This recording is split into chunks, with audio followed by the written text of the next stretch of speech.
Cutting all that out and reflecting, it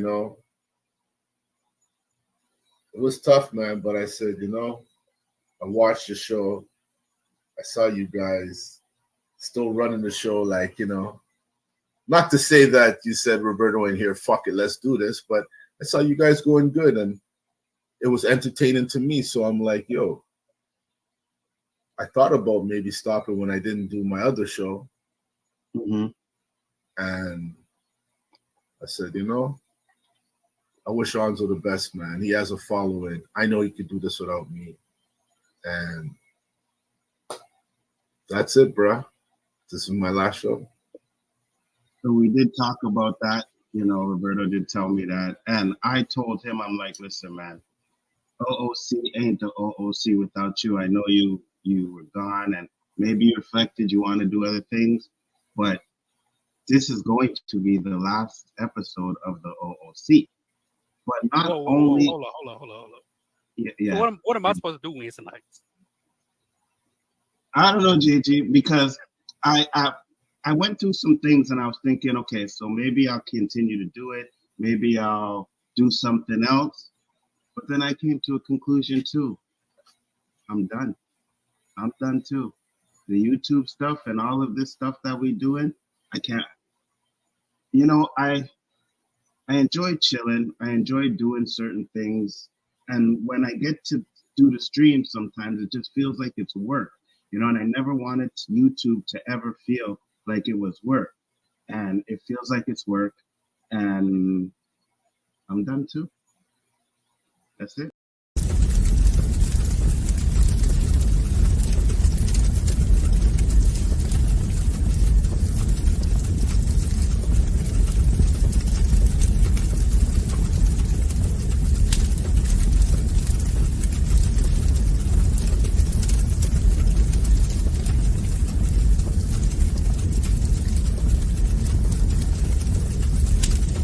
We ain't going nowhere.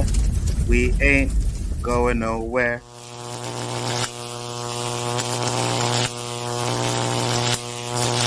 Don't really care about the top spot, I just want a bag. Got my foot up on they necks, no brakes, all gas. These rappers like BBLs, cause I swear they all ass. Ain't it crazy how they rise up and fizzle out fast? Oh my god, boy, who that over there with all them stands in the stands? Got them dancing with grand jumping high as they can. Norman Sand got a plan, I'm taking over the land. Broke ground on the internet, now we about to expand. Ooh.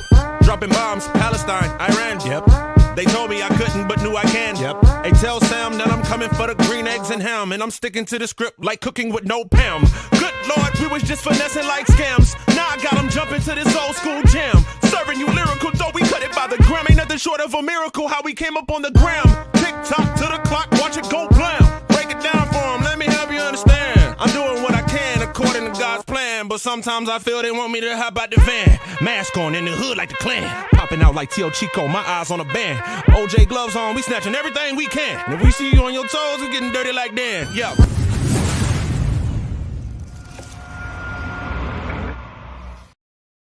What is up, people? What is going on? Welcome back to another episode of the OOC. That is correct. We are still here.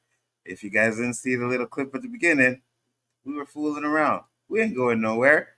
Roberto was like, I said, Roberto, you know what? We should do something. Let's try our acting ability and see if we can fool our chat and people to think that we were actually gonna quit. And they did. Roberto, you're muted. Go ahead. Well, it didn't really happen like that, but, Nzo sent me a text, because we don't rehearse this shit. We come straight. And he sent me a text and he's like, let's pretend this is our last show. I don't know. It just put a, dirty grin on my face. And I said, you know what, Nzo, that's dirty, but I'm in. I'm going to tell you why I did it, though, why it came to my mind, right? So we were 3 weeks into Roberto on vacation. So Donnie messaged me and he's like, oh, Roberto's not there anymore. What, did he leave the OOC? And I was like, nah, he's on vacation. So then his next was like 3 weeks. And then I was actually 4. He's going to be back in September. And then Donnie put a, like either he didn't believe me or whatever. So I was like, you know what? let's roll with that. Let's do that. Let's make people think that Roberto's gonna leave the show and that I'm gonna be quitting YouTube. And that's what we did. And what I also did is I proved that nobody reads the descriptions because it was in there for the whole show. All you had to do was click on show more, and it would have said right there that we was trolling. I even told Tucker to go read it, Yeah. and he never replied back to me, so I don't know if he read it. But some might say it's dirty. But I think some Academy Awards should be handed out for that performance. JG. What about me? What am I going to do on Wednesdays? Man, I tried so hard not to laugh when you said that shit. I had to throw something in there, man. I had to do something. And it was funny too, right? Because I was trying to keep my grin too at certain points too from coming out. I'm like, no, we got to play this off. And I said, we're going to do it for the whole show. I did want people to sit with it a little bit. We ended up telling Danny, Chris, and a few people, but I wanted them to sit with it more too. You know what I mean? But I was like, nah, you know what? Those guys will be quick to be like, all right, so what are we going to do with the chaos list and do this and that? I was like, before they even decide to like try to replace me real quick, let me just tell them I was joking, right? Zachary said, bro, what? I didn't believe. Was Zachary there last week? Because I'm sure he watched the show because I got comments, right? The comments were like, oh, bro, I can't believe it. Nadia, poor Nadia, she was like, what?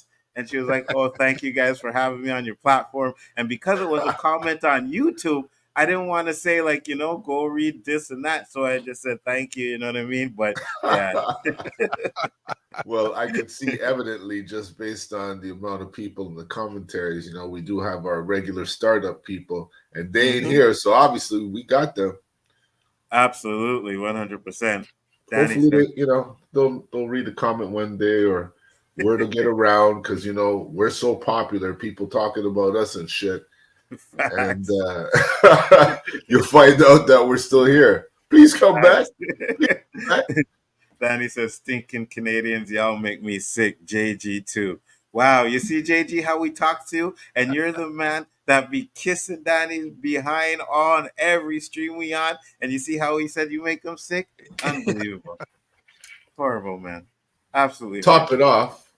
Go ahead, Roberto. Not even 30 minutes into doing the show that I got me started and shit. I get a fucking power failure. Yeah, I know. Shit didn't come back to almost 9 o'clock, man. I was vexed.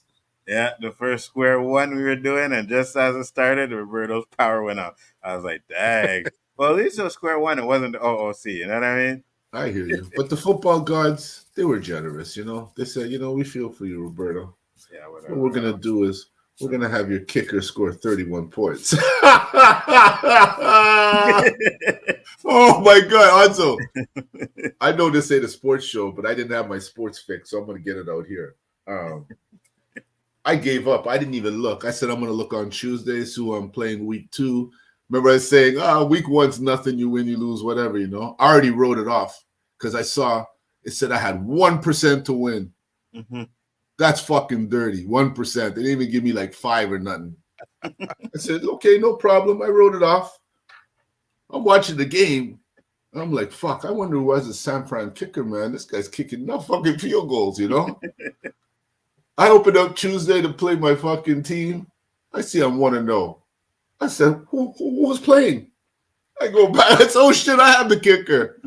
That's the second time I beat Q with a fucking kicker. No, the first one was Danny but that was. Sorry, it was Danny. That was for the championship. It was Danny. Shifty Gim said, I thought y'all retired. What the F? It's September, not April. Yeah, I know, but we decided we are going to do a little something. And we had people fooled. Danny was skeptical at first, but then he was like, oh, man. We got him 100%. Now, Chris, of course, when I messaged Chris and I was like, did you believe it? Chris was like, nah, I didn't believe it. But yeah, you believed it, bro. Don't front. You believed us. You know what I mean? You believed us. But we got a great show for you guys tonight. We got a lot of things we want to talk about today. As you see, we got the Tyreek Hill body cam footage. We had the Trump versus Kamala debate. And then we also had a couple of comments that we're going to get into first. But obviously, going to run a little bit of jokes here today. I'm going to show this one real quick. Check this one out. Your mom does better chicks on the corner.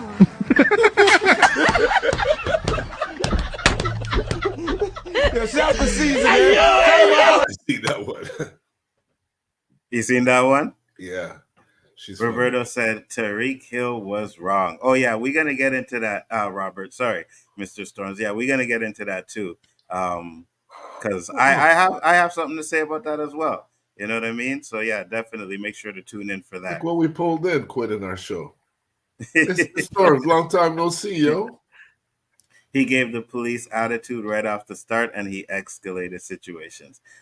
Again, I don't want to talk about it too because we have a guest coming in, but you ain't completely wrong. I'm gonna give you that. You ain't completely wrong on that one. He admitted to it too. What's that? He admitted to it as well. Yep. You ain't. He said, "Hey, Roberto, what's up?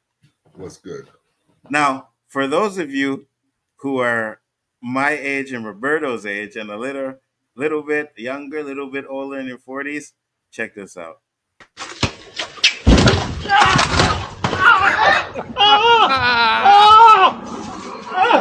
Oh my God! What did you do? What happened?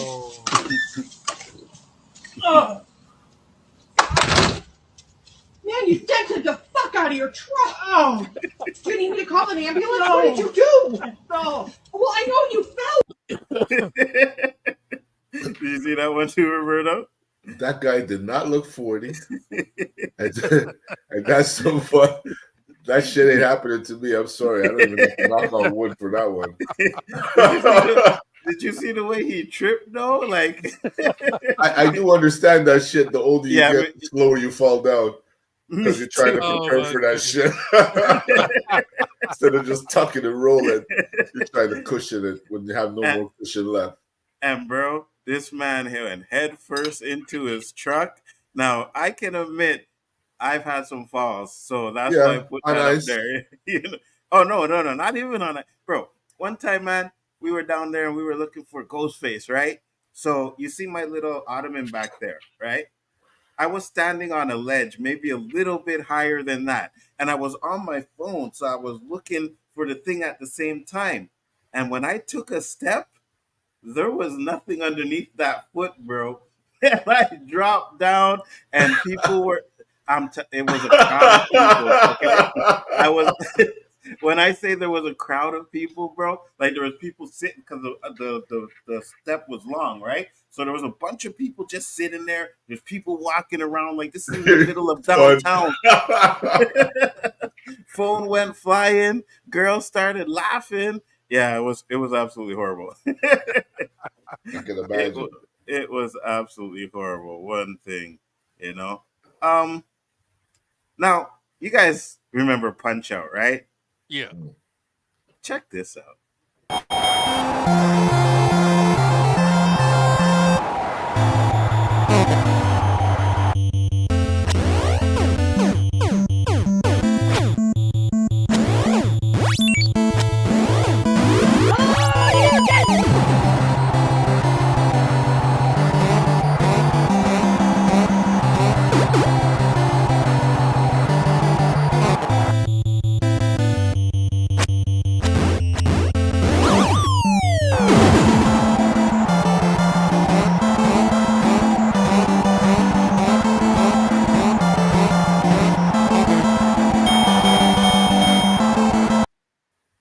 I went and checked out his channel, and he has a bunch of those stop motion things. That shit was, first off, I'm sure it took a whole shitload of time to do that, but it's fire, man. I can't remember the name of his channel anymore, but if you go punch it into YouTube, you guys can find it. Check it out. Some really good stuff over there, man. Definitely really good stuff over there. So Brian said he's on his way. He's just finishing up a stream. I know he's seen the video already, so we're going to show the video. We're going to talk about what happened to Tyreek Hill. Like Rob said earlier, he said he gave the police attitude off the start and escalated the situation. We're definitely going to talk about that. I want to hear Roberto's thoughts. I want to hear JG's thoughts. DQ said he can refer you and teach typing. Mario can do it all. 100%. So let's get into the video.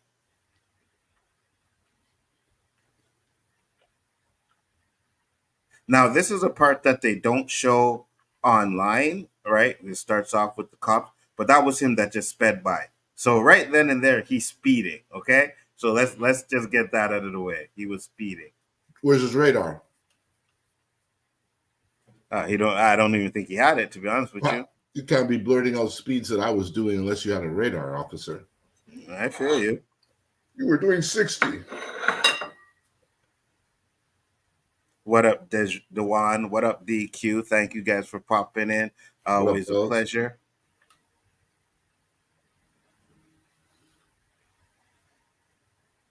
So now we're gonna start to get some fun. Move forward.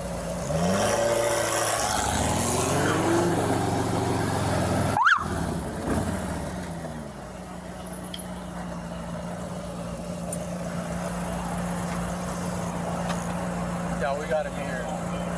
6 o'clock.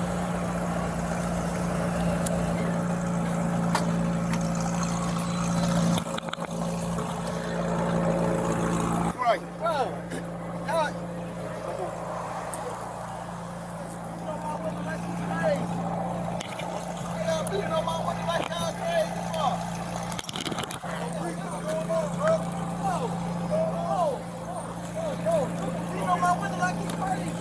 I ain't do nothing, twin. Dang. Hey, hold on, pull to the side, Lou. Hey.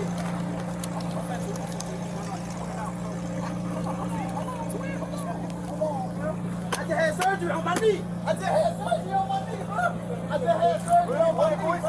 I just had surgery in your ears when we told you what you went to chill, bro. Chill, bro. Hey, don't do, bro. Hey, come on. You need to step down. You want to be in handcuffs too? All right, then back up. We're not playing this game here, man. Well, I just want to know what happened. It's not your business. It's not your business. Keep going back.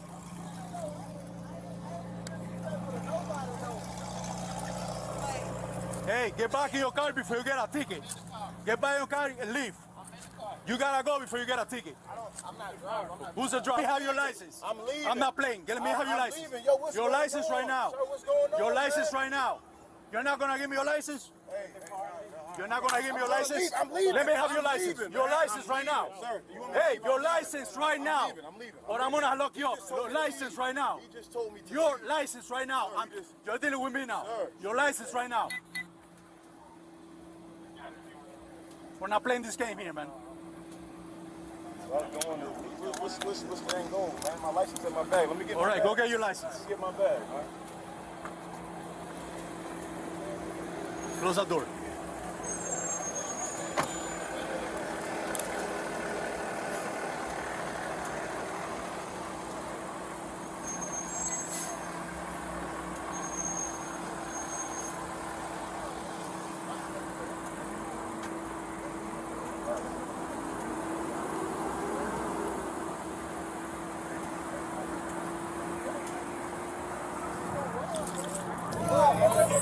Hey, I'm not going to tell you to leave. I'm going to give you one more time. If you don't leave, I'm going to order to get out of here. Hey, turn it down right here. I told you, leave. I got you. Move the car, sir, please. Please move the car. The car has to hang out for a minute now. He's okay.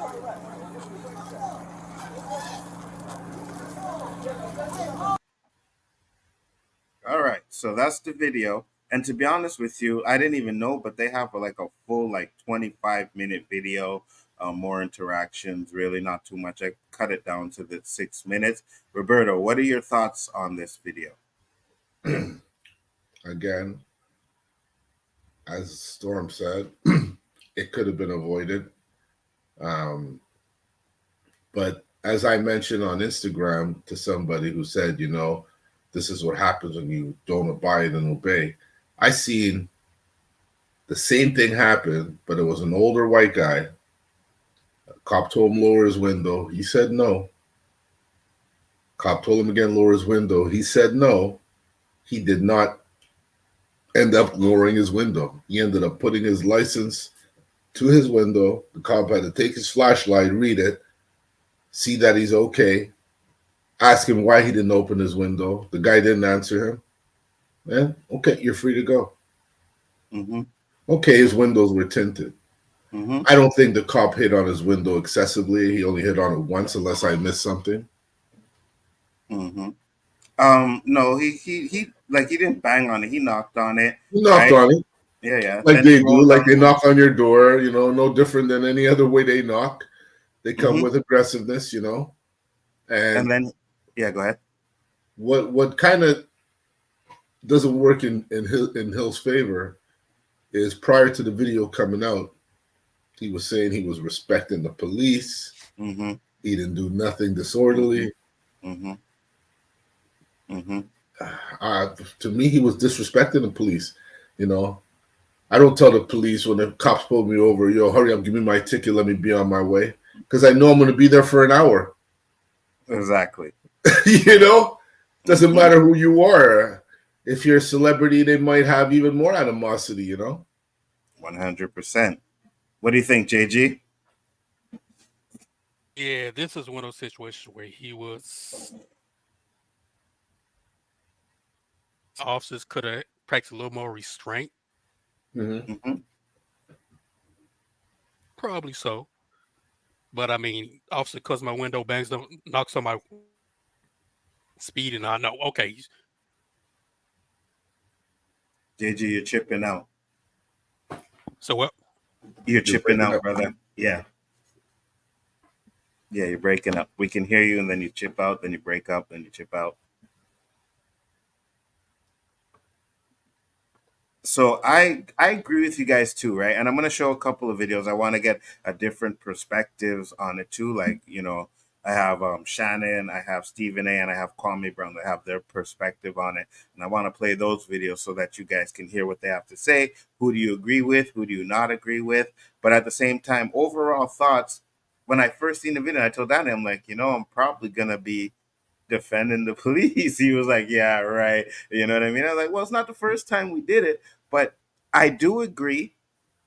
And when we get into the videos and the reason why I feel this way, I think, I hate to say it, but I think Stephen A had like the best take on it either, right? Yes, Tyreek was being disrespectful. Yes, he did do, but the cops escalated that real quick. Didn't You know what warrant I mean? all of that. Like, yeah, exactly. I don't mean to cut you off, Alonzo, but No, go ahead. No, go ahead. I was saying what I said regarding how it started. Mm-hmm. How it ended was abuse of power. Yeah, 100%. I even saw some Latin guys saying they're embarrassed by their behavior because they go on like they're Superman all the time, Mm-hmm. like a chip on their shoulder and shit. Mm-hmm. You told the guy get out the car once, and then that's it. Get out the car, open the door, and like didn't even give him a chance. You know what I mean? Like just right out the car, and you expect, oh yes, sir, yes, master, I'm gonna get out the car right now, boom, and you know what I mean? Like obviously, you go in defense mode. Someone reaches in and grabs you, even if it's a cop, because you didn't really do anything to warrant that. 100%. I agree with you, JG. That's your mic better? Can y'all hear me better now? Yeah. Go ahead. Okay. Yeah. Yeah. As soon as he approached the window, knocked on my window. Hey, roll the window down. What's the problem, officer? Mm-hmm. You were speeding. Okay. License registration. Here you go. Be done. Mm-hmm. Right. For you to say, hey, don't knock my window. Don't do this. Don't do that. And to Roberto's point, I have seen videos where people who were non-black done the same thing. Nothing escalated that far. Right. So, it's, again, I'm not a police officer. I don't think it warranted them yanking him out the vehicle, throwing him on the ground. It was Knee in his back. Knee in his back was too much. At the same time, Tyreek, you can't come up here talking about racism and you were innocent, you were respectful. No, you weren't. Right? All this could have been, none of this would have happened if you just abided. Say, roll the window down, gave you a license, been done. Now, if you did all that and they still did that to you, now you got a case. Serious case. And it's like Roberto said earlier about the radar. There was no radar. They pull you over, take that to court. Like, hey, I need to see the radar. Good point. And it's funny because I never seen anybody mention that or talk about it, but you are absolutely. Now, obviously, it looked like he's speeding from the video. I guess that's why nobody questioned it. But at the same time, what's the speed limit? right? Was he doing the speed limit? Was he going faster than speed limit? How fast was he going over the speed limit as well? So that's something that you need the radar to determine, right? Hmm. So interesting. Go on, JG, continue. Yeah, I've been in traffic situation before where same thing happened to me for where they say I was going this miles per hour, and I'm like, hey, I need you to prove it. While I'm in court, they couldn't prove it, thrown out, right? Nothing, no knee in the back, no thrown out the car, done. But no, this is Tyreek Hill. Maybe he got a little big headed. That could have been possible as well. Mm-hmm. Absolutely. David said they keep bringing up the past of people as if justification, like they did George Floyd. Think before people go down that road. Yeah, 100%. And they always do stuff like that. I want to bring up Kwame Brown's video. I want to hear what you guys have to say about his thoughts. So let's bring up Kwame Brown. This is what he had to say. But I just don't understand. I don't understand this shit. I don't get it. Tyreek Hill, if you can't see that I want y'all to look at who's the aggressive cop in the situation. These are Spanish cops. They don't give a damn. That's who's going to be patrolling the street. It's not going to look racist when a bunch of Spanish cops are slamming you on your goddamn haircut. You heard what he said. Quit crying. Stop crying. And Tyreek Hill, it did look like you was crying to me. All of this could have been avoided. You said what you said. Don't tap on my window. Cool. But roll your window down and keep it down. Act like quit waiting until you antagonize the situation and now you ready to get out the car. They gave you ample amount of opportunity to roll that damn window down. Then they said, get out the car. You want to sit there like you run the show. It don't make no sense. It don't make no sense. All of this could have been avoided. Then you say your knee, you just had surgery on your knee. Now, you may have had surgery on your knee in the offseason or before, but how the hell was you able to run a touchdown in the game if you just had surgery on your knee? So all of this was BS. And this is what's going on in a lot of situations in America is that you want to antagonize the police officer and make the situation worse. Of course, I don't agree with the cop tapping on your window. But it's a way, it's not about what you do, it's about how you do it. And how you went about that was wrong. You could have got somebody in the car with you hurt. You got a family. You could have got, if you got a woman or a teammate in the car, I would never want to ride with you. You got a stupid mentality. Bruh, call Drew, bruh. Call Drew, bruh. Call Drew. Screaming for another man while you going to jail. And all of this could have been avoided by you just saying, hey, whatever the situation is, write me a simple traffic stop turn into this shit? Would you go into jail spending money and on the news and halting your program like this over a simple traffic stop? See, you got to understand, you a business, man. Your whole body, your brand and everything is a business. You shouldn't be getting slammed on the ground. You shouldn't be getting pushed on the ground to go sit down in cuffs. What if you would have tore up your knee? Now the Dolphins would have been pissed off at you. Just chill the fuck out. Run it, let it run its course, get your ticket and move on. It ain't that hard. Why does everybody gotta holler and aggress with the police? You got a big time attorney. Obviously, if you can get them on the phone that quick, document the stop. If the attorney see anything wrong, let your attorney do what your attorney do. But this not gonna help you. This was a bad look. This was stupid. This was immature. You almost got the big fella. He looked like a teammate of yours. He almost got arrested because he getting out the car, want to whine to. They beating on Drew. They ain't beating on him. His ass in the on cuff, sitting on the ground. Now you parked illegally. You asked, "Can I? What's going on?" He said you're parked illegally, which you were. You could have had the other dude that's on the passenger side jump in the driver's side and move the vehicle. If you wanted to stay out there and record and make sure you watch Tyreek Hill, you had every right to do that. But get your buddy to move the goddamn car out the street. It ain't about what you do, it's about how you do it. And how y'all did it look weak.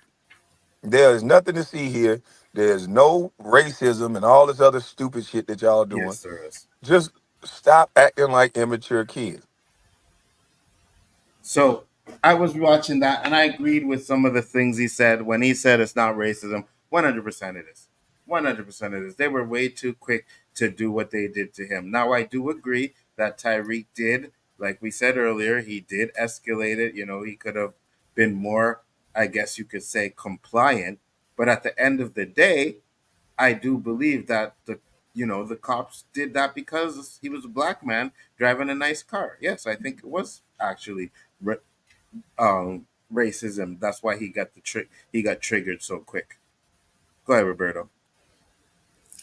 I don't think this was a a racist thing Mm-hmm.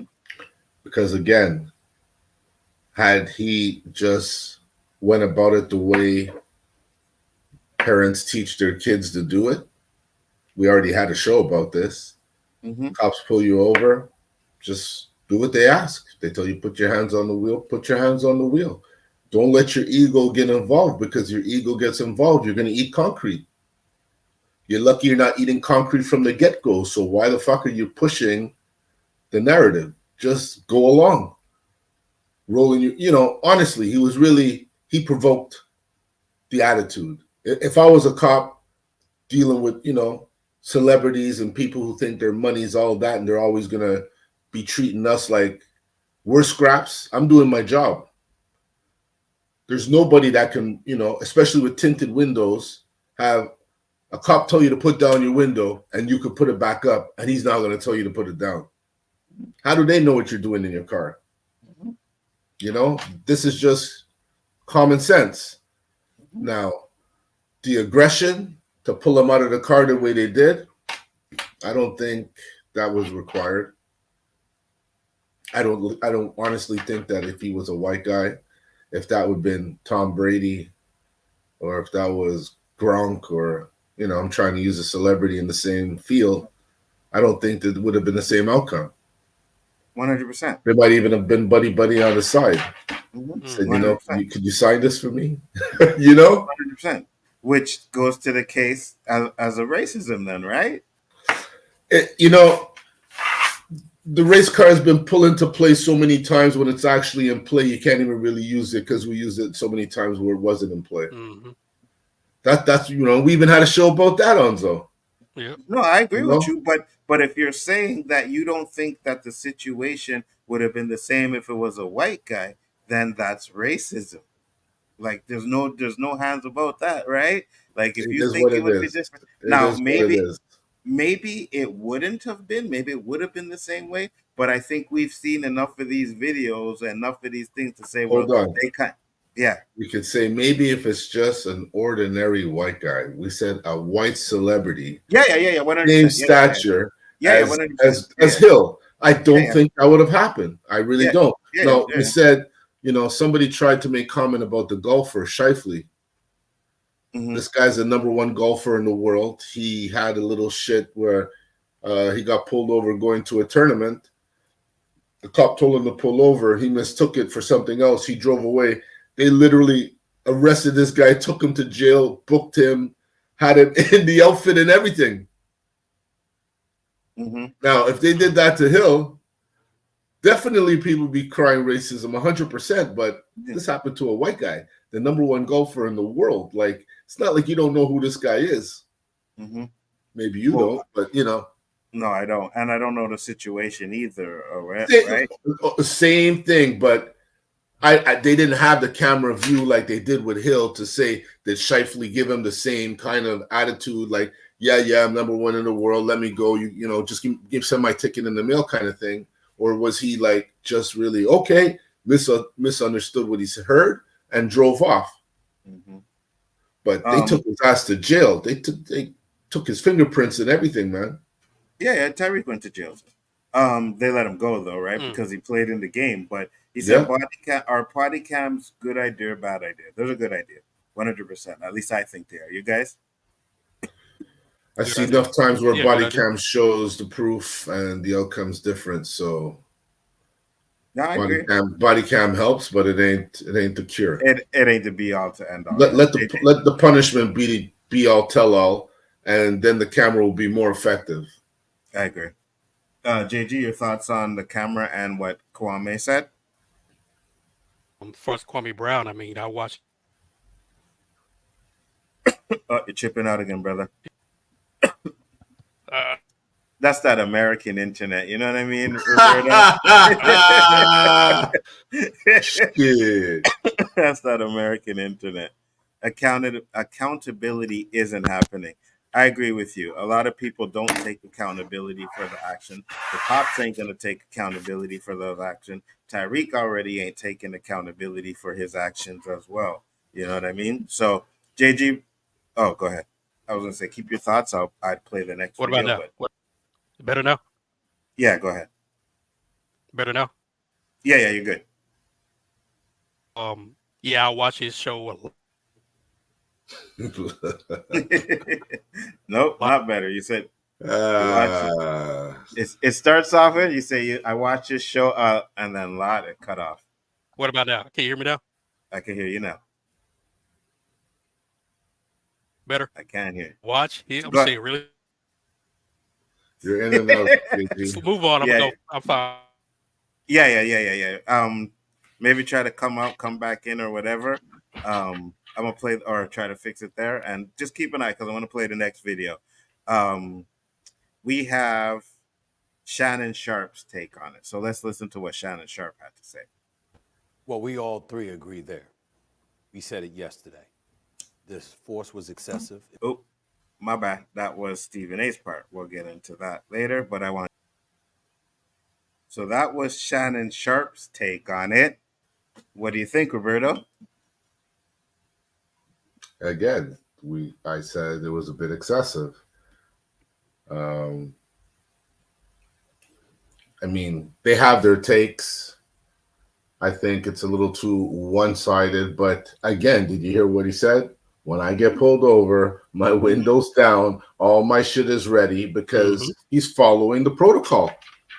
You don't want to make it escalate. So if the situation got escalated because of a man's action, isn't the man somewhat at fault?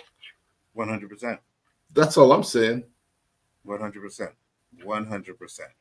And it's hard to be like, you know, because we've watched videos where it was that George Floyd, that was not his fault. No, I don't care what anybody wants to tell me, that was not his fault, right? You're not gonna like take a man out of the car and all of that shit because of a fake $20 bill. But we also saw a video. Remember the video where the dude got shot? And we were like, he was acting kind of shady, Roberto. Remember that one, right? Yeah. So the one thing we've always been pretty fair when it comes to that, even though we see a lot more where we find that the black guy is innocent. There are times where the black guy has escalated the situation, and this is one of those ones. JG, your mic good? Let's hear what you got to say. Okay. God dang. Yeah, I know, right? Hold on. Yeah, no problem. So let me see what. Don't worry, we're gonna get into that, Dewan. Trust me. Donald didn't have the balls to meet Kamala halfway, shake her hand. She had to go to him. She embarrassed Trump on that debate stage. Now Trump is scared to debate her again. Apparently, Putin and Kim Jong-un don't fear her. Something tells me they should be. Well, we're going to get into all of that. Don't worry, guys. We're going to talk about the debate a bit, and then we're going to talk about the stuff that Trump actually said in the debate as well, right? So we're going to finish up with the Tyreek Hill stuff. Really want to get JG's thoughts on some of this stuff, but at the end of the day, like I said, we all think that, you know, both sides were kind of in the wrong. But now we're going to get to Stephen A, because I think Stephen A actually, JG, let's see if you're good enough. What about now? Go ahead. What about now? Is it good now? We got you. Yeah, we got you. Okay. Oh, man. Where are we? Hey, Kwame Brown said, what Stephen A said, what Shannon said. You could go through all of it, yeah. Oh, yeah. So, well, try to initially say for my American headphone situation, Kwame Brown, Bus Life, great show. Watch it, not every day, but most days. Agree with a lot of things he says. Don't agree with a lot of things he says, but you know, when you are in that field of professional athlete or was, you have a different insight than someone who never was, right? Mm-hmm. And what he said and what Shannon Sharp has said and Stephen A. Smith have said, it's almost like Tyreek Hill had this mindset of, yo, I'm Tyreek Hill. I'm the cheater. I roll down my window when I feel like rolling down my window. Yes. You don't dictate what I do, right? Mm-hmm. Now, I know you mentioned racism. It's kind of like on that line where it could have been racism or it could have been classism. What I mean by is,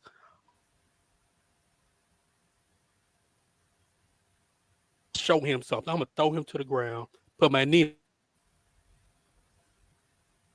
on his back, and I'm going to show him who the man is, right? One of those type of things. But anyway. Don't know what you said, JG. Yeah, kind of caught up towards the end there again. Try again. Yeah, it's cutting off again. You were good for a minute, and then when you get to the classism part, it kind of cut out again, you know? So I would just be a piece of Stephen A. and a piece of Kwame. What do you mean?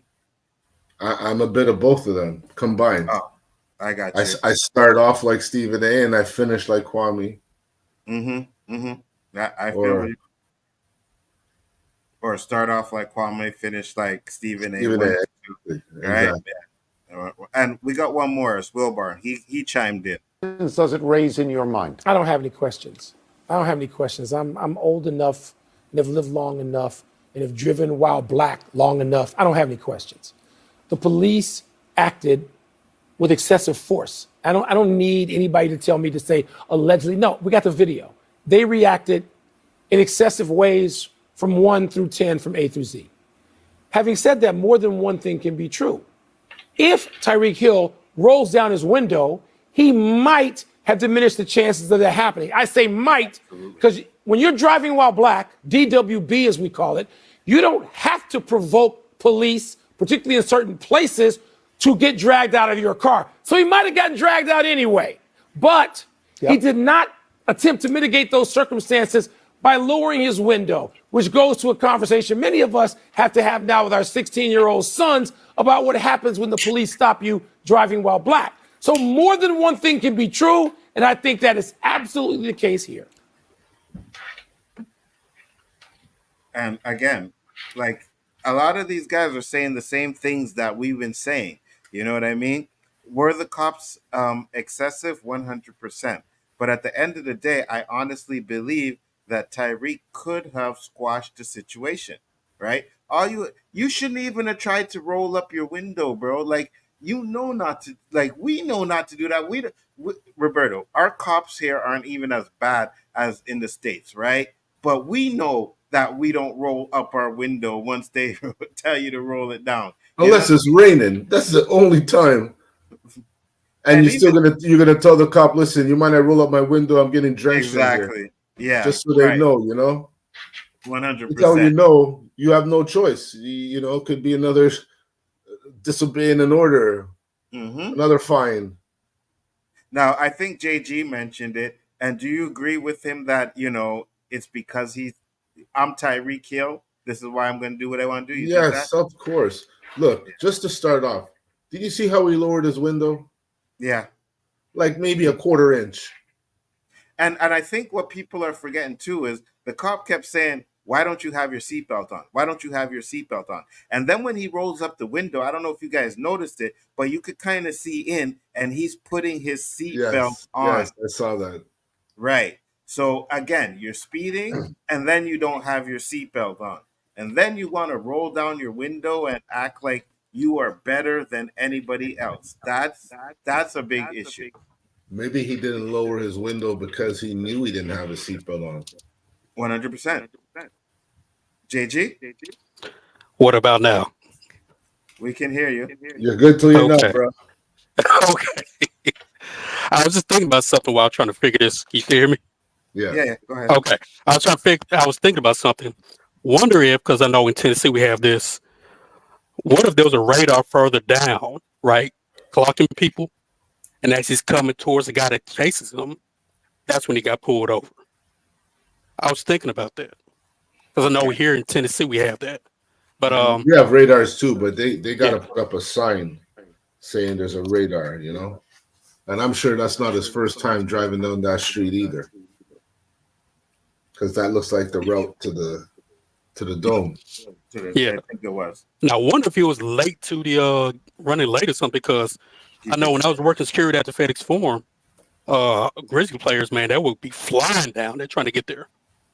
Mm-hmm. Yeah, he did Right, say because he if was. they're late, they couldn't. If they were late, they would be benched for a certain amount of time for the game. Some weird thing like that.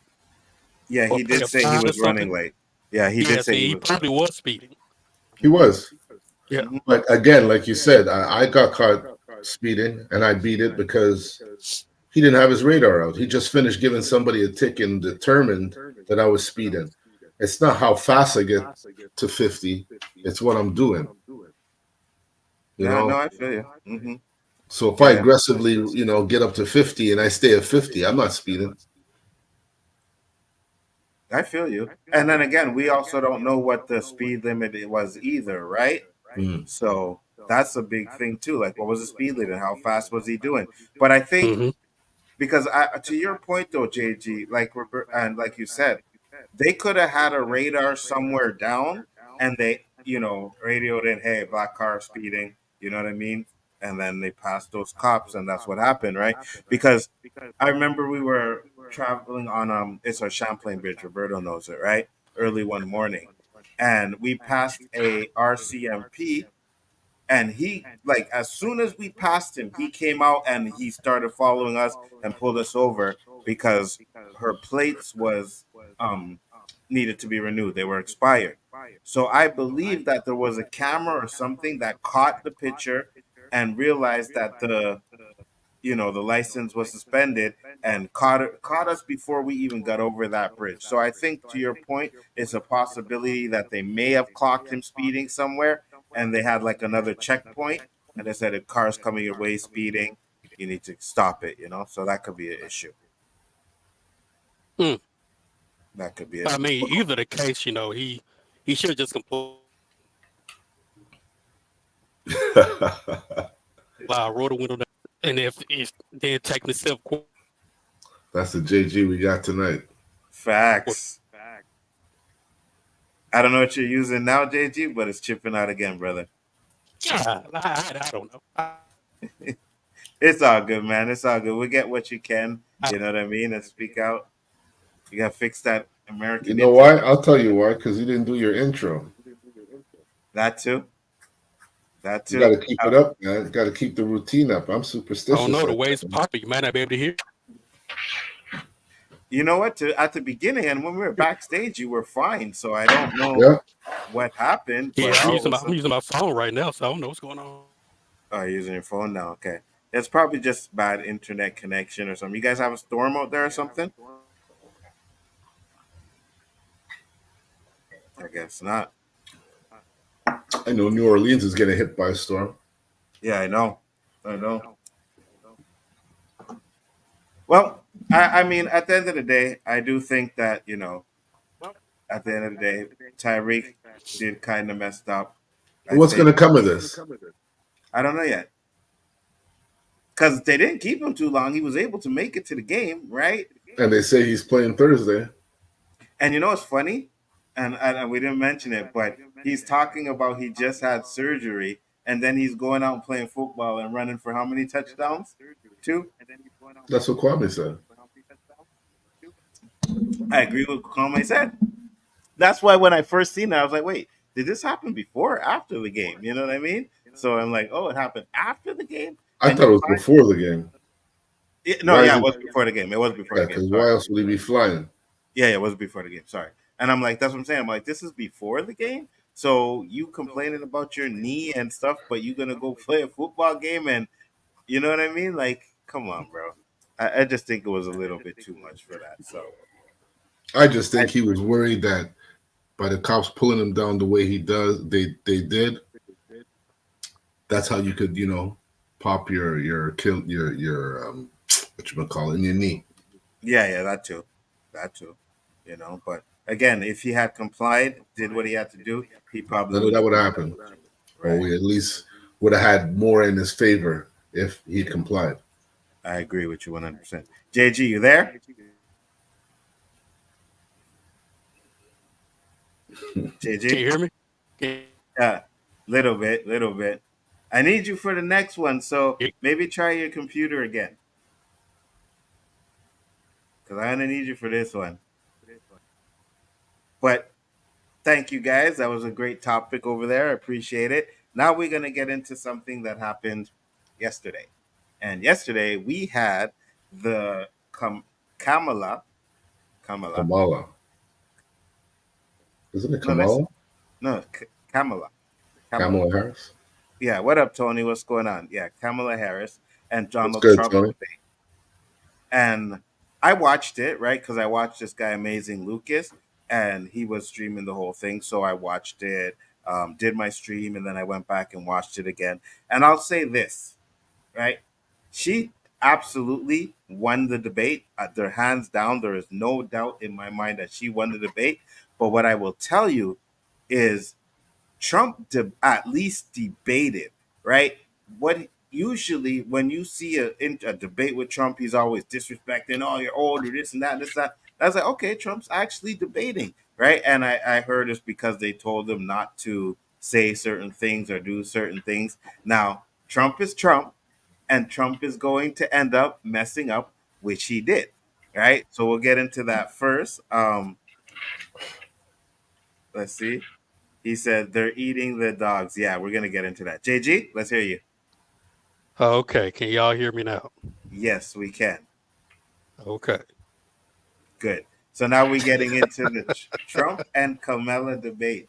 And I was saying earlier, I personally think that Kamala, I think she won the debate, but I said I give credit where credit is due, and Trump was actually debating back. He wasn't, Trump usually does this disrespectful and cuts people off and does all kinds of stuff like that, but he didn't do none of that. So I'll give him the respect, or at least the props Make for quotes that. that aren't facts.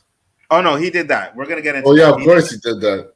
Yeah, we're gonna get into that. But at least he debated. You know what I mean? Like if you watch the last time he debated with Biden, he's disrespecting Biden, call him old, this and that. And even when he ran for president the first time, it's just like I couldn't even watch his debates because he was just so damn annoying. JG, what are your thoughts? Yeah, I thought that debate was it was horrible. It was a horrible debate. They were both running around, not answering questions. You ask Kamala one thing, she goes into something else, and Trump was Trump as usual, but I thought he held back too much, right? Because there was a lot of points that Kamala skipped that he should have hammered her on and didn't. Kamala, I thought she did better than I thought she would. I thought that she did her job, which was to get under Trump's skin, right? Which was to annoy him. You can kind of see that. Mm-hmm. But I think if you are a huge Trump fan, I don't think it changed your vote for him. If you're a huge Kamala supporter, I don't think it changed your vote. It's the undecided independents. I don't think she moved them to say, okay, I'm going to vote for her. That's just my personal opinion. I still think it's up in the air, 50-50 who's going to win this election. I still give a nez to Trump just because. Well, we'll see how the next debate goes.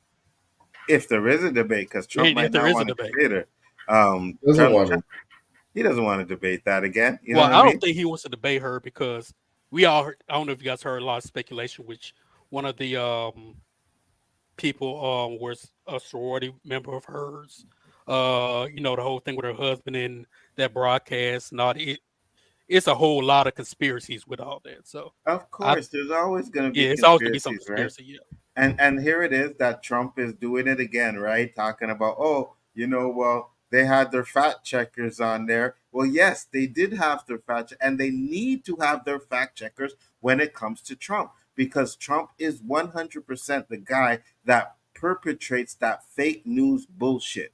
I'm sorry, but he does it, and he does it a lot. And we're going to get into one of the fucking little fake news shit he tried to put up there right? And say, oh, they're eating the cats and all of that stuff. So we're going to get into that. That's a topic for debate as well, right? But when Kamala, and I'm sorry if I keep trying to get her name right, Kamala, when she said Trump put out a full page ad, right, against the Central Park Five, who were young men who were innocent, I was like, yes, talk that crap. When she said that Trump got indicted because he didn't rent his apartment to black people, I was like, yes, talk that stuff, right? And Trump's only response was, oh, well, she bringing up things from 20 years but can't do anything now because you're a little bit more careful now. But it doesn't change the fact that those are things that you did. Roberto. I didn't really watch the debate, to be honest, because to me, it's a joke. They're just up there trying to discredit each other. They're not really doing anything for the people. But he's dealing with a little younger fuel now, someone who could hold memory, someone who could complete a sentence. It's not, and it looks like he wasn't really prepared for that, because a lot of times he had that, little baby narcissist look on his face, like, oh, I'm going to find something dirty to say about you, opposed to saying something to gain, like JG said, are undecided. And the one thing that Kamala, sorry to butcher your name, I thought it was Kamala, with talking about abortion. Yes. That's where he lost it. Yes. And he was about to make a typical Trump comment, and he kind of twisted it up, and I was like, huh? What did he try to say there? Because I really couldn't calculate what he said after that comment. Absolutely, 100%. Because he likes to say he did things that's never been done before. I agree, and that's the thing, right? That's what he actually did. He was saying, "Oh, I did this, and I was that, and I was that," and they were actually fact checking him on some of the stuff he said. So I like that. Now, to be fair, I don't remember them fact checking anything Kamala said. I don't remember them doing that, right? And it's possible that, maybe they did. But I'll say this. Even with that being said, there were times where Donald Trump said some stuff and she wanted to respond, and they were moving along. They were like, no, we can't respond to that. We got to go to something else. And then she would go back to it before she answered the next question. Trump did it as well. So I think they were kind of fair. And I think the reason why they did the fact checking with Trump is because Trump lies a lot and people believe his lies. And I honestly think that sometimes you actually have to go in there and you have to be able to fact check a lot of the things that he says. What are your thoughts, JG? I think that it's one of those things where Trump lies, of course, and Kamala doesn't answer the questions, right? And there was a lot of that going on both sides. On both sides, yeah. And that's why I think this whole debate was it was nothing for me. Because to me, I'm still an undecided voter. I don't want to vote for Trump, but Kamala hasn't given me a reason to vote for her, other than I just don't like him. Right? I got you. So we could talk about what has Trump done for the black people. But at the same time, Kamala, what are you going to do for black people? You're going to reckon saying, I'm not going to do anything specifically for black people? No. No. Let's debunk that. Let me finish. I'll let you cook. Go ahead. Finish. And of course, I'm sure there's context to that, right? But at the same time, people got short-term memory, right? Central Park 5. I was listening to Judge O'Brien the other day, and he's a funny guy. I don't agree with a lot he said, but he's hilarious. One thing he said was, it was kind of funny. He said, the fools confessed. Everybody thought they were guilty because they confessed, right? Similar situation happened here, the Westminster 3 that I've spoken about before, right? They confessed. Everyone thought they were guilty. 20 years later, they were released. We still don't know if they're innocent. But, it's a thing where what do the American people care about? the economy, immigration right now, how's that going to work out, which we're going to get into with the Haitians. Um, these are things we care about. I don't want to hear Trump's lies. I don't want to hear Kamala dancing around questions. What are either one of you going to do to fix inflation? What are either one of you going to do to help bring gas prices down, to help so that we go grocery shopping, we're not spending $100 off 7 items, right? What are we going to do about all those things? I don't think either one of them touched on that. I don't think the moderators did a good job of asking those questions and keeping them honest on both sides. That's just me. Okay, so I think again, I think they asked a lot of questions. They even asked Kamala about her flip flopping on certain ideas and danced around it and stuff like that. So I agree with that. You know what I mean? But at the same time, like I said, you need to fact check Trump because Trump lies and he does a lot of things that people believe. So at the end of the day, I agree with you. They both actually did avoid certain questions 100%. You know what I mean? So I do agree with that. Now Dewan asked, he said, can Trump actually define a black job for me? Yeah, I'm gonna give you Trump's idea of a black job.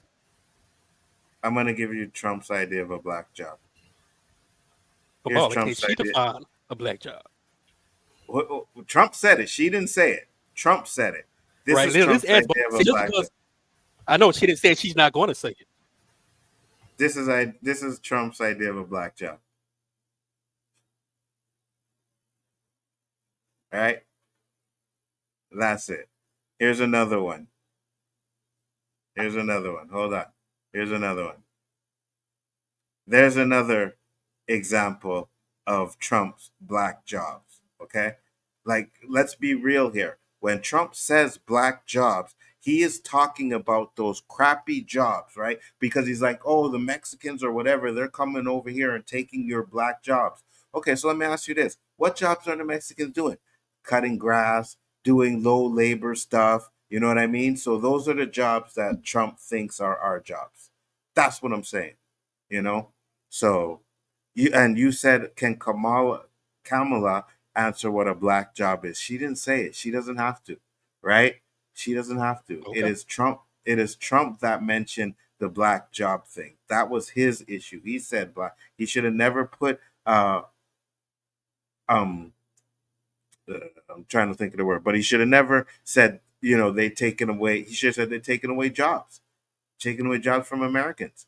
But he said black jobs. So I think that's where he was a little bit racist there. Roberto, your thoughts on that statement? Oh, Roberto's muted. Okay. I've been listening to her speeches enough, and she doesn't emphasize blackness as much as you think. Judge Joe Brown hates Kamala Harris. Yeah, 100%. And I don't know. It's funny too. I ain't gonna lie. But I don't know what's going on with him because he's been saying a lot of things, and I think he's just doing it just to say stuff. You know what I mean? At this point, because it's really starting to get ridiculous to me, the stuff he's saying. He's not bringing up any type of proof or anything like that. He's like, oh, Kamala screwed her way to the top. Really?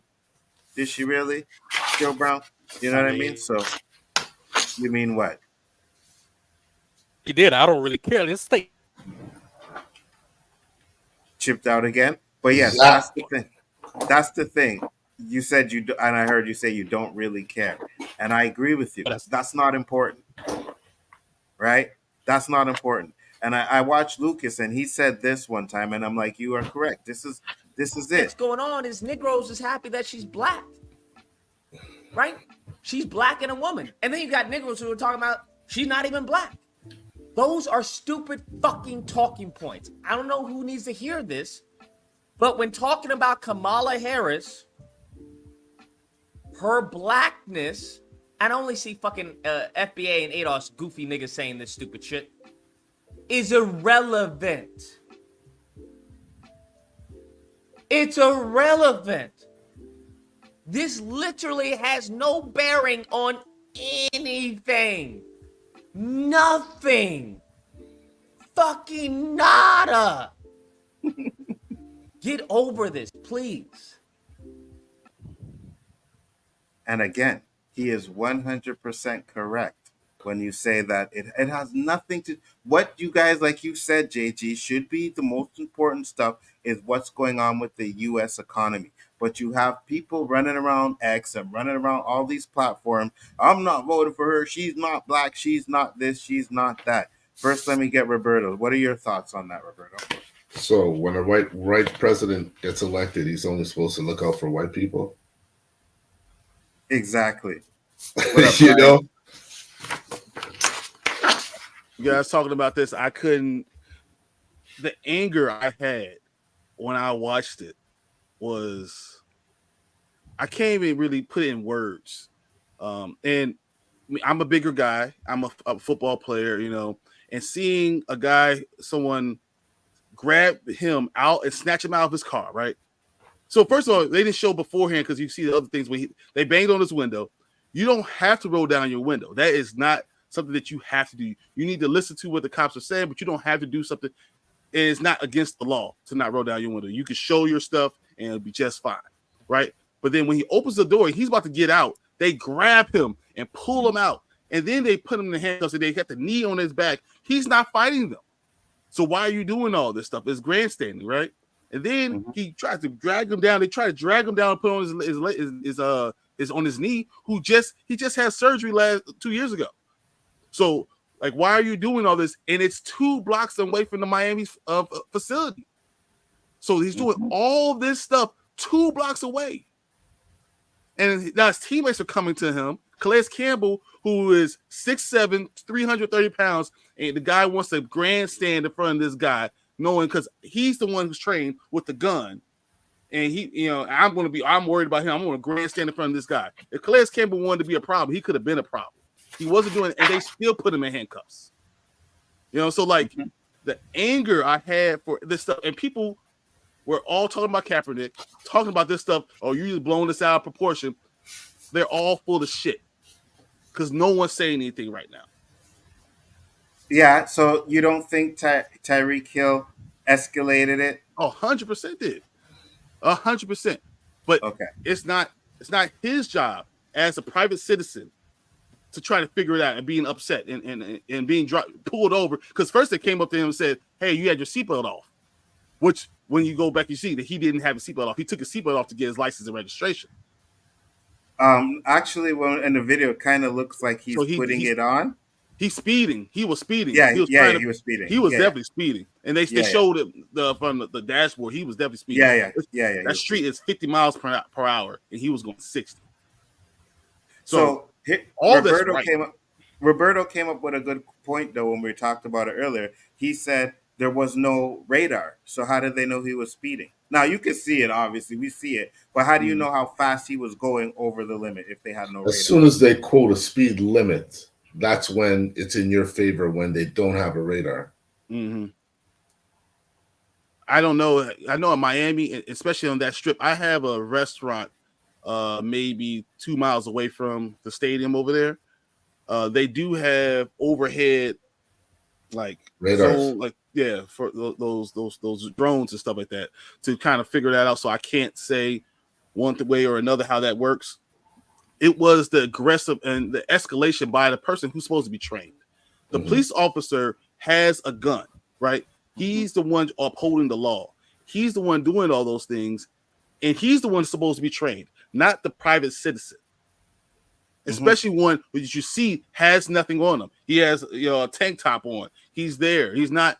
There's no threat for that. So once you've already kind of figured that out, there's no reason for all this other escalation.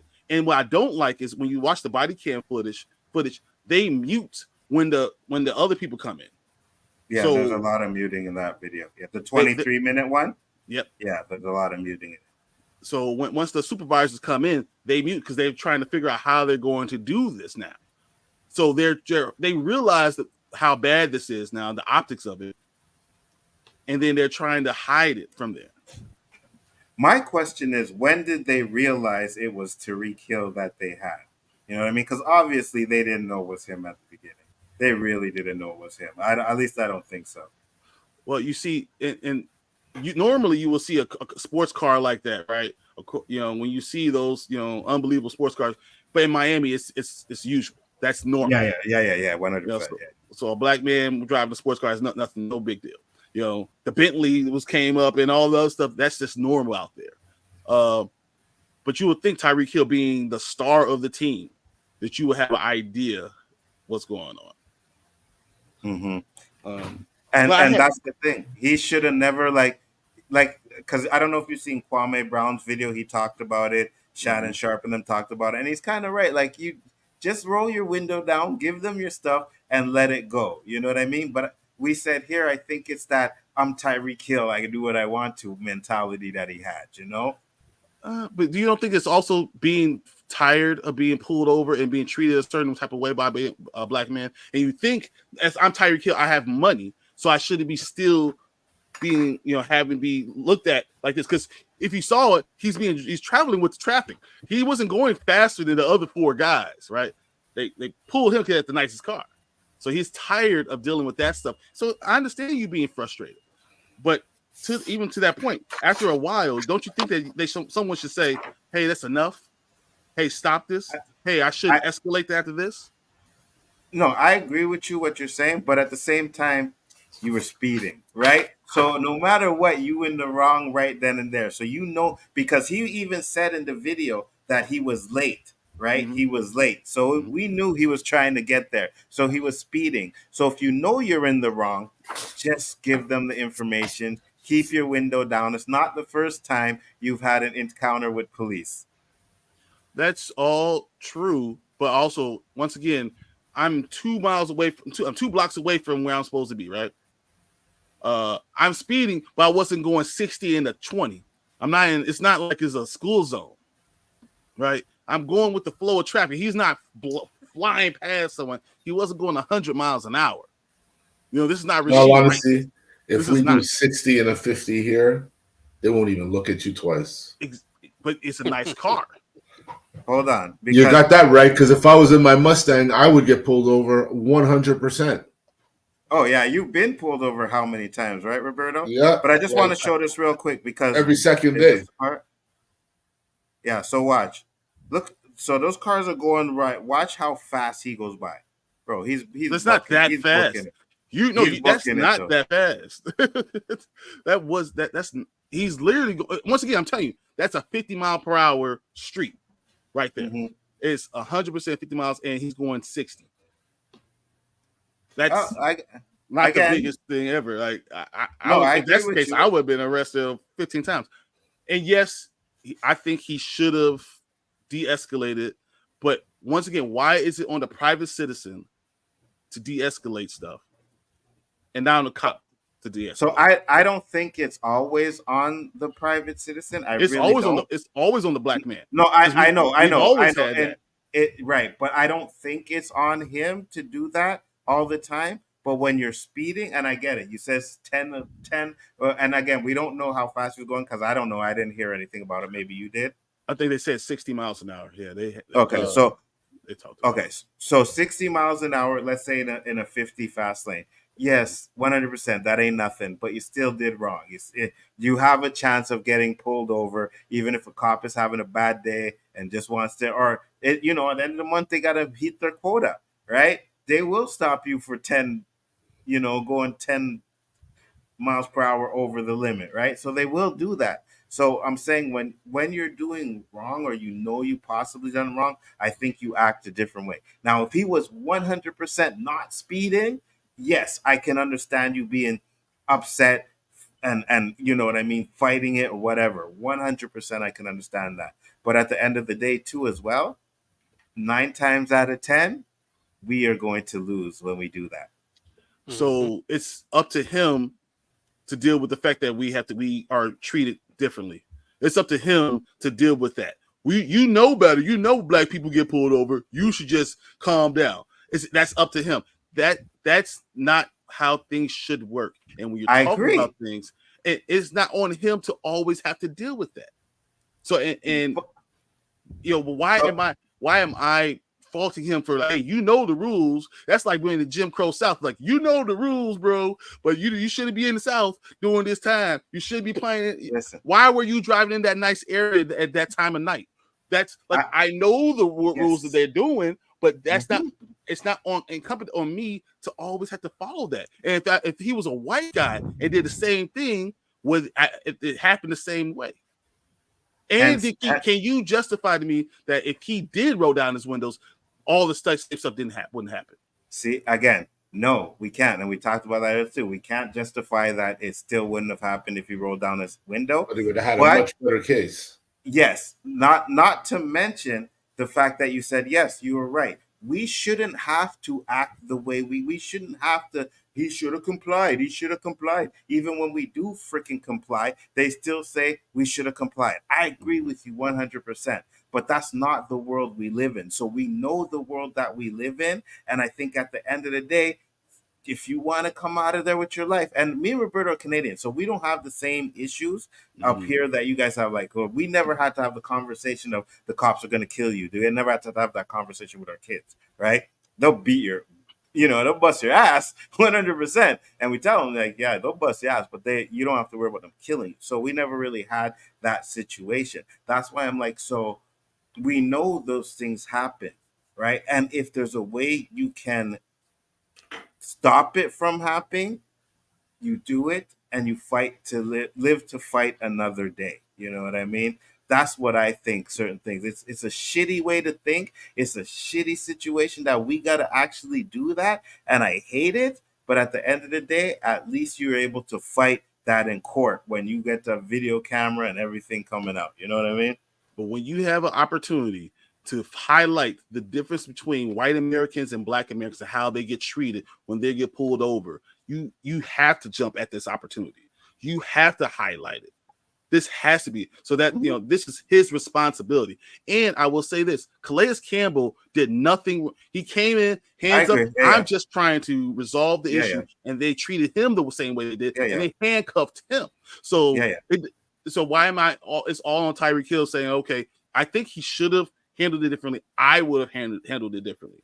But that doesn't mean that the same thing would have happened. And my proof is Calais Campbell came in 5 seconds later and walked up, and he still gets handcuffed. And he's trying to hey, I'm just letting you guys, I'm trying to be here as a peacemaker, trying to figure out what's going on. He's my teammate. They didn't care about any of that stuff. They saw a big black guy, and they were like, we're going to put him in handcuffs, and I'm going to try to make an example. And it's about power. And so when a police officer is doing something about power, trying to show I'm more powerful than you, and I am the law, and you're not the law. It definitely was about power. JG, what are your thoughts? Hear me before I start talking. Yeah, you can hear you. I mean, Brian brought a really good point. Go ahead. And I agree. Like, hey, I get pulled over, I should be able to express my point of yanked out of my vehicle, need to chipping out a little bit, but go ahead, keep going. I don't know, man. I guess. It's chipping out. Yeah, it's chipping out. Roberto, you go. JG, try and fix that again. Roberto, your thoughts. I really want to hear what you just said. Again, okay. The excessiveness was a lot. What are your thoughts to what Brian said? He made valid points. I like Nzo said, I don't have to teach my daughters how to comply, but at the same time, I teach them to not provoke. Don't try and degrade them. Don't try and give them a reason to show you power, because that's what they want.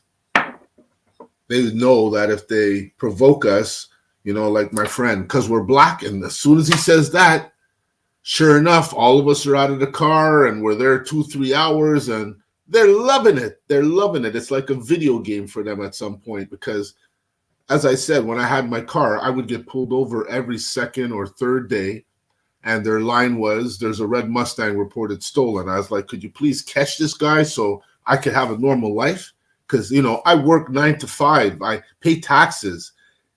I'm not the stereotypical guy you see on the corner hustling like you guys are supposed to be going after. We're not all criminals. Facts. But they want us to think like that. They want us to behave like that. And sometimes we, you make a valid point, Brian. He's just fucking fed up. Like sometimes I get fed up too, and you lose it. You just hope the outcome isn't like this. Yeah. Hey, Roberto, let me ask you a question. Do you have a picture of the Mustang? No. Oh, man. I wanted these guys to see the Mustang because when you see it, like, gold rims, 22s, you know what I mean? Like that, that thing, you be in your house, because I lived right next to them, right? You be in your house sleeping, and I hear, I say, Roberto's starting up the damn car again, man. You know what I mean? Roberto's either coming home or leaving, because you could hear that thing. It was so loud, and it was fire. Trust me. So I know he got stopped a lot. Yeah. I know. So, my first experience, I played a football game at the high school. I had an unbelievable game. I had like 4 sacks and I had 3 touchdowns and great game. And I got my truck. My dad had a nice expedition. Got in my truck, drove over to this white part of town and got pulled over. And I was in a brand new, this is a 2003 expedition. This was in 2003. So it's a brand new truck. They pulled me out, had me on the car on the curb. They handcuffed me and they searched my car. I'm 16 years old. I literally half a mile away just had the game. I went over here because at the time it was a video. Yeah, I went to a video store. So I went to go get like Remember the Titans or something like that from a VHS. Like this is this time. And got pulled over, got all this stuff happening to me. And then I tell my dad about it. And of course, we already had a conversation. It's funny because I had my hands up, I had my wallet, my insurance, all the stuff, and they still pulled me out of the car. And the thing when we went to court, because my dad was like, no, we're going to court and figure this out. And they said, well, I didn't know what he had because he was in this football uniform and he's a bigger guy. And that always kind of stuck with me. You see me as a black man, a bigger guy, and you're immediately afraid, even though you have the gun. And I have nothing. So that's why this whole fear for my life thing is bullshit. Fucking scary. It's scary. It's more than bullshit, right? It's scary because they're going to fear for their life all the time when it comes to us. God forbid we're wearing a hood, walking looking down towards the ground. We're planning a crime. And I'm gonna be real honest right now. So I live in a very mixed neighborhood, right?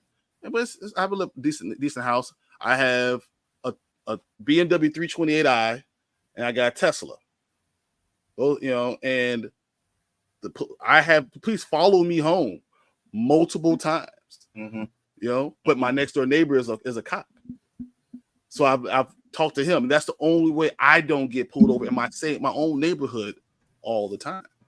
So I mean, this is just something that I see, and it happens so often, and it should not be to a point where it's just usual. Like this is just something that usually happens, and everyone's like, "Yeah, you should know better," but this should be something you know better than to provoke them. But no, I'm tired of hearing that being their excuse. Why they have the excuse and they have the training, yet I have to always be the one taking care of things.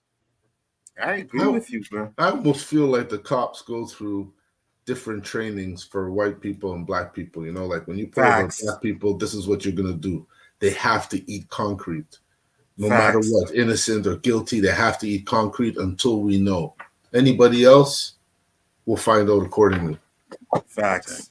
I agree with you 100%. It's so sad.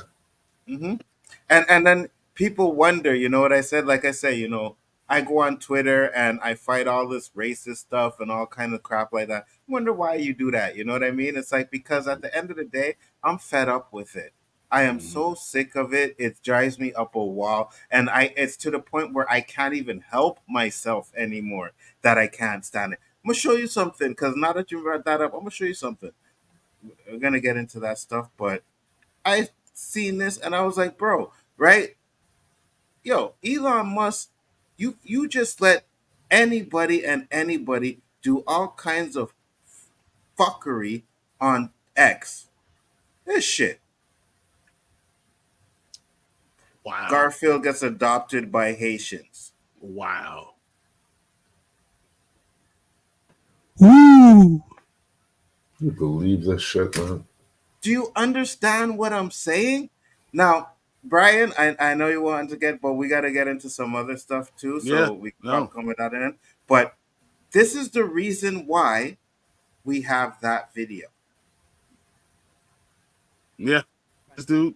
Look at what's happening to the towns all over the United States. And a lot of towns don't want to talk. It's not going to be Aurora or Springfield. A lot of towns don't want to talk about it because they're so embarrassed by it. In Springfield, they're eating the dogs, the people that came in. They're eating the cats. They're eating the pets of the people that live there. And this is what's happening in our country. And it's a shame. As far as rallies are concerned, as far as the rest of the country, and look at what I know. Now, when he said that, I didn't know that they were talking about Haitians. I didn't know that, right? And then I seen, and I'm gonna bring up this video that I have here. I just gotta find it again. So this one here, I'm gonna try and get to the spot before I bring it on. All right, right here. Let me share my screen on this one again.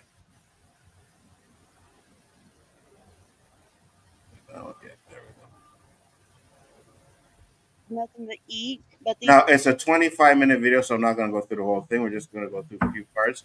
Just listen people to have it. brand new houses, brand new cars. I'm having a hell of a time finding a job because they want the Haitian. They're getting thousands of dollars in government assistance. I worked retail before I lost my job back in April. When I do transactions, I can see what comes across on certain cards. I'm not trying to be nosy. I don't want to know what you get.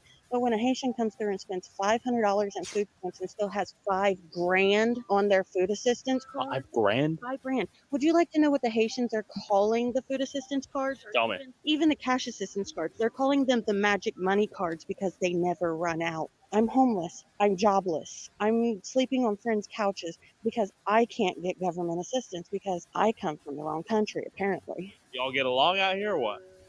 Socialize with them. I mean, they walk up and down the street, they do their normal thing. That's it, you know. Yeah.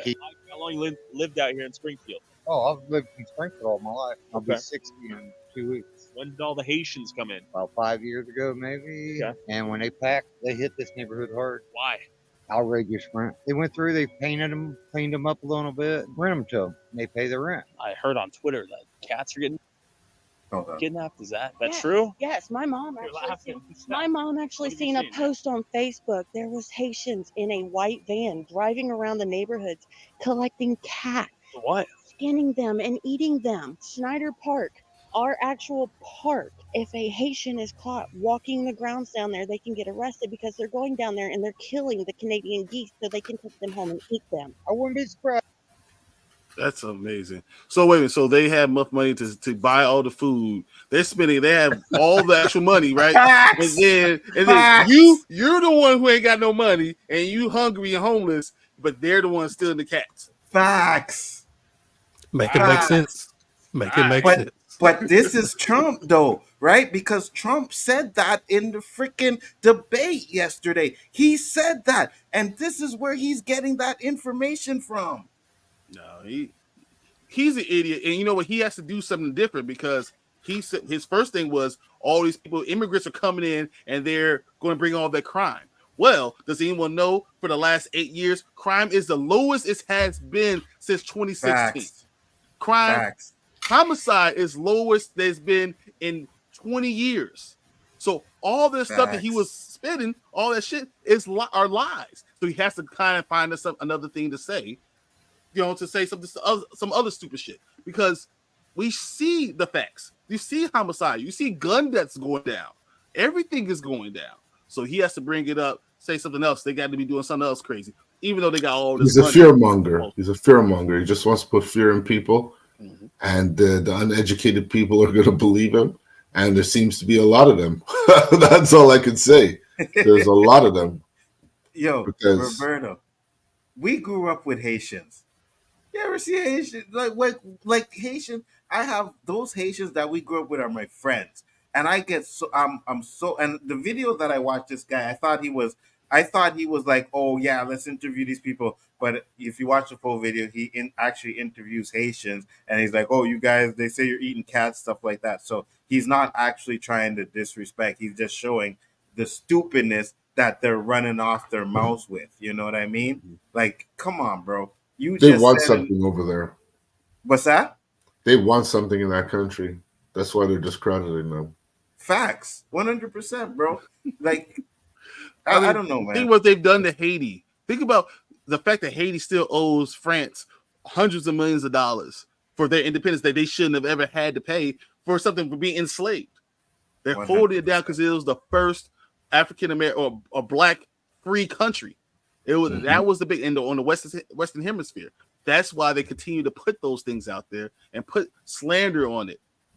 You know, you can't have a strong black country like that. You got crush the GDP. You want to crush it in multiple ways, and that's how you continue to hold it down. Facts, 100%. JG, desperate. You go become ahead, desperate. Go ahead, Roberto. No, I said when it gets desperate, you become desperate, and you do fuckery. That's why the gangs are taking over and all that shit, and that's front news. Even though there's bigger things going on in the world, that's getting front news because they want it to be front news. 100%, right? And like you said, why are the gangs taking over? You know what I mean? Yeah, it's kind of messed up. They're tired of what the government's doing. Exactly. That's the thing, right? But you want to set this narrative that it's no bad people, and then all those bad people are going to come to America, and it's just going to be more bad people in America. This is Trump's ideology. And you think these people are going to stop to say, are you Haitian or not? Facts. Every black person is going to become a Haitian. That's what's going to happen, man. Thank you for saying that, Roberto, because I'm sitting there and saying, so you saying it's all these Haitians that are running around taking the cats. You ever asked them if they're Haitian? How do you know they're not African? How do you know they're not, you know what I mean, Canadian? How do you know that, right? Because Canadians speak French, so we can go to anywhere in America and start talking French. Oh, it's a Haitian. You know what I mean? Like, I go ahead, JG. You look like your mic's good. Now you can talk. All right. You guys hear me? Oh my God! Yeah, now I hear you. Yeah. We trying, brother. Go ahead. I've been there before, JG. I switched providers. Yeah, man, this is ridiculous, right? No, I haven't known many Haitians in my life, but having dated one and known a couple others, I've never seen one even touch a cat or a dog, let alone eat one, right? And so it's you know what? Now that I think about it, yeah, you need to fact check that dude because exactly. I remember watching the debate and he was saying, and Kamala gave him that look. I'm like, I gave him the exact same look. Like, bro, what? Mm-hmm. What are you just what? Mm-hmm. Of all things, the people in this country are worried about Haitians eating cats and dogs with no real evidence or proof, but you're just trying to play, like Brian said, play to the fear of a certain group of people in America who want their power back. Yep. That's all this is. It's a power struggle. One party wants to play towards fear. One wants to play towards emotions. What are either one of you going to do to fix the problems that we have? That's the gist of it. Neither one of them to me has done anything or said anything to make me think, okay, either one is good for this country. Because I don't like either one of them, honestly. Here's my worry about Trump. So what did Trump do last time he was in office? He changed. So there's three branches of the government. You know, we got the executive, the legislative, and the judicial. So he changed judicial. The Supreme Court has a lifetime job, and he appointed so many of the Republican Supreme Court justices, right? That now one whole branch of the government for the next 40 years are going to go the way of Republican ideology. And not just Republicans. Republicans not the problem. It's the far right that's the problem, right? That's the issue. So he already did that, and he's going to be able to do it for 2 more seats coming in if he gets elected again. So now we're going to have one whole branch of the government going only one way, right? And it's supposed to be checks and balances. Then he also has done that in the Congress, and then he told Congress, I don't care what you say, I'm going to do what I want to do, right? So that is what worries me, because he does not care about checks and balances. He doesn't care about what things should happen, how it should happen. He's all about me. I'm going to do this. So that's what worries me about him. Now, Kamala, I don't know if she actually has the experience to do anything or know what the hell she's going to be doing, or she's going to use the far left agenda instead of trying to figure out. Most people are in the middle. What can I do to get the people in the middle? What needs to actually happen? And I don't know if she is thinking that way, because someone's far right doesn't mean you have to be far left. No, you got to be in the middle saying, no, I need you pull people from the right and pull people from the left and say, hey, guys, we need to come together. You need to be talking about ways to create this narrative of all of us working together. And until someone comes in and does that, we're going to have this far left, right, and far left, and have idiots running the government. And it's going to have everlasting consequences. 100%. How come Kamala's not Kamala or whatever ain't bringing up 2025? Why isn't this platform being mentioned? Oh, she did. Yeah. Did she? Yeah, she brought it up during debate. Yeah, she brought it Well, up. she Brought did, it but up the like problem three times. Yeah, go ahead. Yeah, she multiple times, right? It's towards emotions. One part is more play towards. And he has They do that every year. Yep, and I think that's what the Democrats have been doing. They're worried about, how do you feel about this? How do you feel about what's going on here? Instead of saying, let's go with facts. How does this country need to run? Let's talk about every day. This is how your life is going. This is how it should be. How we're going to get everyone together. Until they do that, you're not going to win. And Trump is talking about lies, but at least he's saying it in a way that people are taking it as these are facts. But at least he's talking about it in a certain way. He's framing it a certain way, and that's what's going to grab him, a lot of people. So when you talk about the debate, when I watched it, I thought he was an idiot.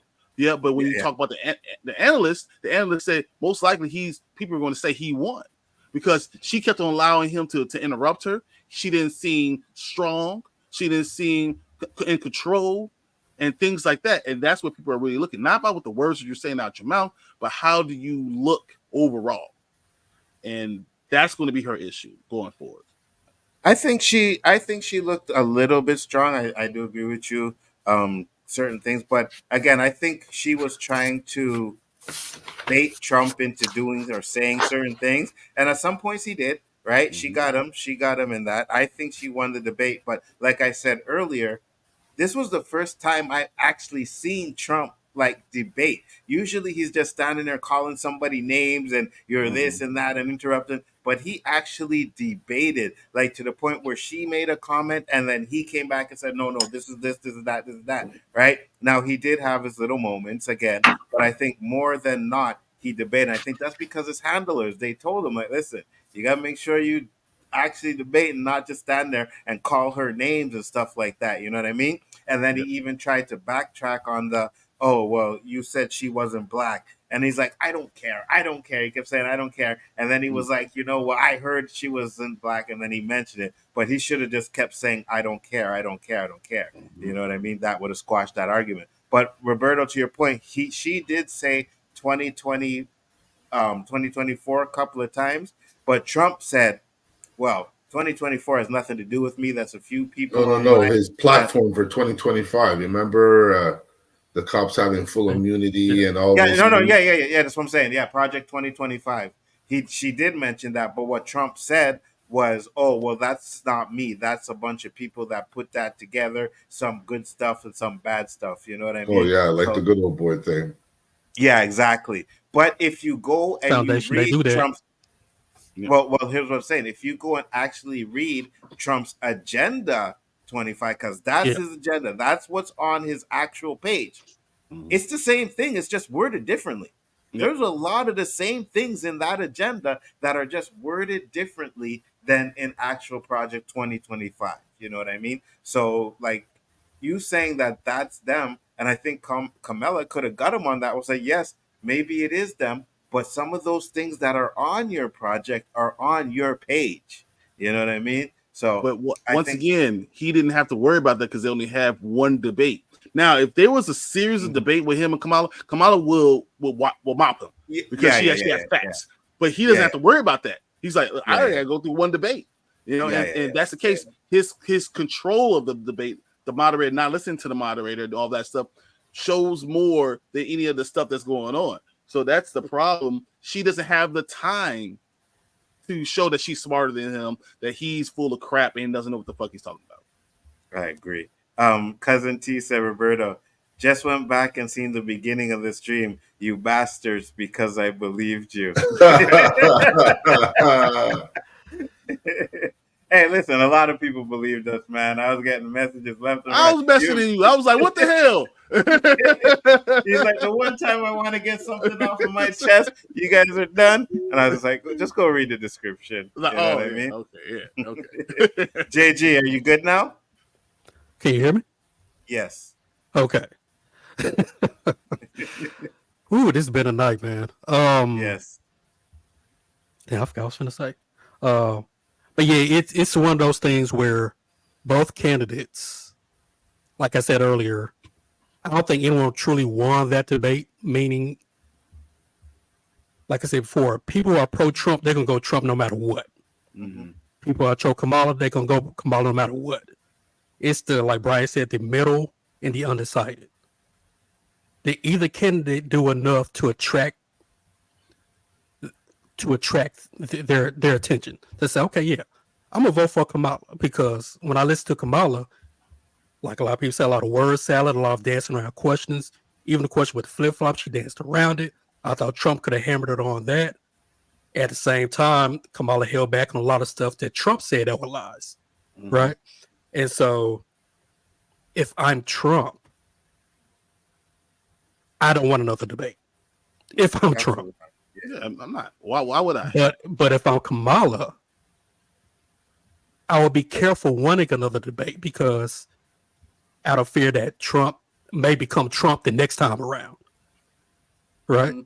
Meaning, okay, I'll let you off easy this time, but now the flip flop. Okay, I'm gonna bring like when Trump danced around something and Kamala's turn to answer, she went right back to what Trump said and then went to what her own thing was.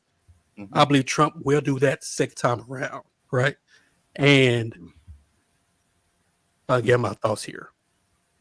I don't think Kamala wants that. But if she plays towards, I'm going to pick at Trump like she did this last debate, because she was getting under his skin, that would be gold for her. Because she is so good at being that hound dog that, okay, I'm going to get you. I'm gonna get you. No matter what you say, I'm going to attack you. She's really good at that. And she showed that last night. But I want to vote for Trump, period. Yeah, people that want to vote for him want to vote for him. Mm-hmm. I think kind of. So Kamala had done things where I say, I'm definitely going to vote for her. I just don't know. Yeah, that's what I'm saying. I kind of get the feeling like you want to vote for Trump, though. You know what I mean? No, I don't want to. Okay. Well, yeah, that's because I don't like Trump. Doesn't mean you're gonna vote only for the Democratic. Yeah. You know, I always say this, and I say it, and I've said it before when Obama was president, right? I think it was a comedian. They asked him like, "Oh, you know, you're only voting for Obama because he's black," and he's like, "Well, you're only not voting for him because he is black." You know what I mean? Like, you're not voting for him because he is black. So at the end of the day, I don't have an issue with that situation, but I do understand you do have to have policies. You do have to have things in place. You know what I mean? And you do have to at least show that you know what you're doing and you're capable of running the country. Has Kamala, sorry, saying her name wrong. I think we all say her name differently. Yeah. But has she shown that? I still think it remains to be seen. You know what I mean? But there was one part in the election, and I don't know if you guys seen this part, but she wanted to call him the F word, right? Yeah. So she was like, "Watch this. Hold on." I see this one. And this former president. What's your favorite curse word? I can't say it. It starts with an M and it ends with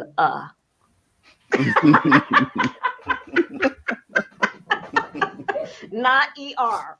And this former president.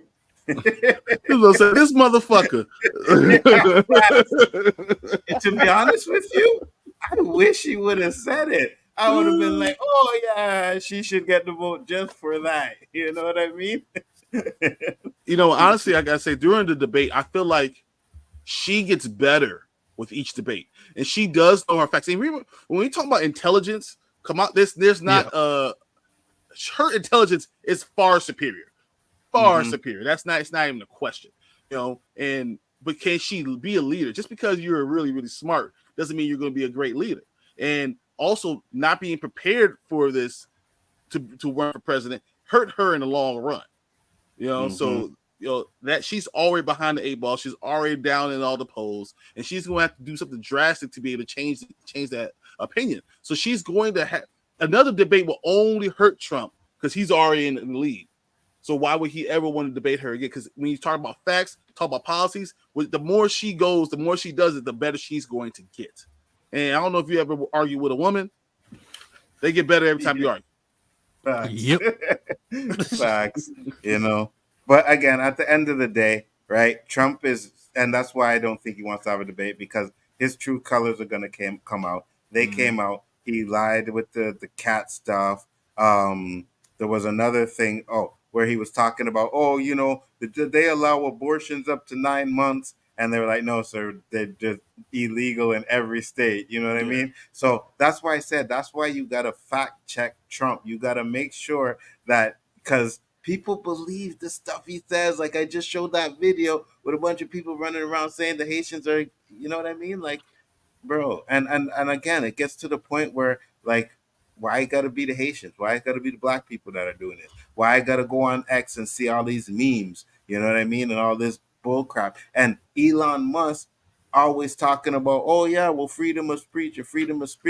But there's a dude that's on YouTube called I Fight Racism, and he suspended his account, right? But everybody else can say what they want to about black people on there, and it's not an issue. I can't stand that platform. I really can't stand the platform. Drives me up a wall. And at the end of the day, I just can't sit back and let these things go on anymore. You know what I mean? And I fight them all the time. I just want to read this one thing that Trump said. He said, crime here is up through the roof, right? And he blamed immigration. We have a new form of crime. It's called migrant crime, and it's happening at levels nobody thought possible, right? Here's the fact. Crime rose in 2020, last year of Trump's presidency. The murder rate spiked during that time, too. After his presidency, if anything, immigration has linked to both decreases in both violent and property crimes.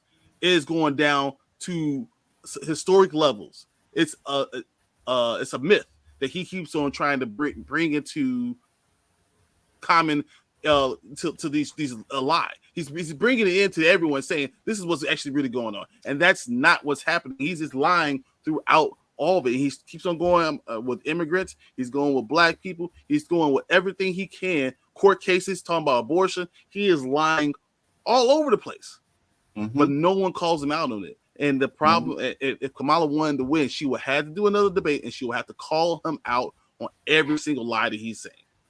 100%. And especially that she should have really got on him with the black job things. You know what I mean? That she really got on him with. Now, I know JG was like, does she know the black job? And I was like, but that's not the point. Trump was the one that said it. And we all know what kind of black jobs Trump was talking about when he said that. You know, he could have simply said they're taking Americans' jobs, right? Everybody would understand that. But when you put a color to it, then you're trying to say those little jobs that we won't do, that you black people are doing, yeah, those are jobs they're taking from you. You know what I mean? Like I'm sorry. I just, for me, at the end of the day, the guy he shouldn't gotten this far. And the fact that he's gotten this far says a lot about America. 100%. 100%. I agree with you. JG, last thoughts. Yeah, man, just whoever gets in that seat, just please do what's best for the country. Facts. No way. Please do what's best for the country. Like this, forget all the egos, forget all the other this immigration crisis. Hey, this right gas prices. Do something about that. Just do something. Do something. And I'll say this too, like, because I said I'm still able to, give credit. I said Trump was, but I also say this because even Kamala did it. She talked about bringing down food prices and housing and all that stuff, but they never gave a plan as to how you're going to do that. You know what I mean? They said you want to do that, but explain us what you're going to do. And that's bullshit because there's no way you can do it the way she wants to do it. Like she wants to increase minimum wage. Increasing minimum wage doesn't do anything. That's a political stunt because the quality of life was actually better in the 60s and 70s when the minimum wage was lower because the top end is not as high.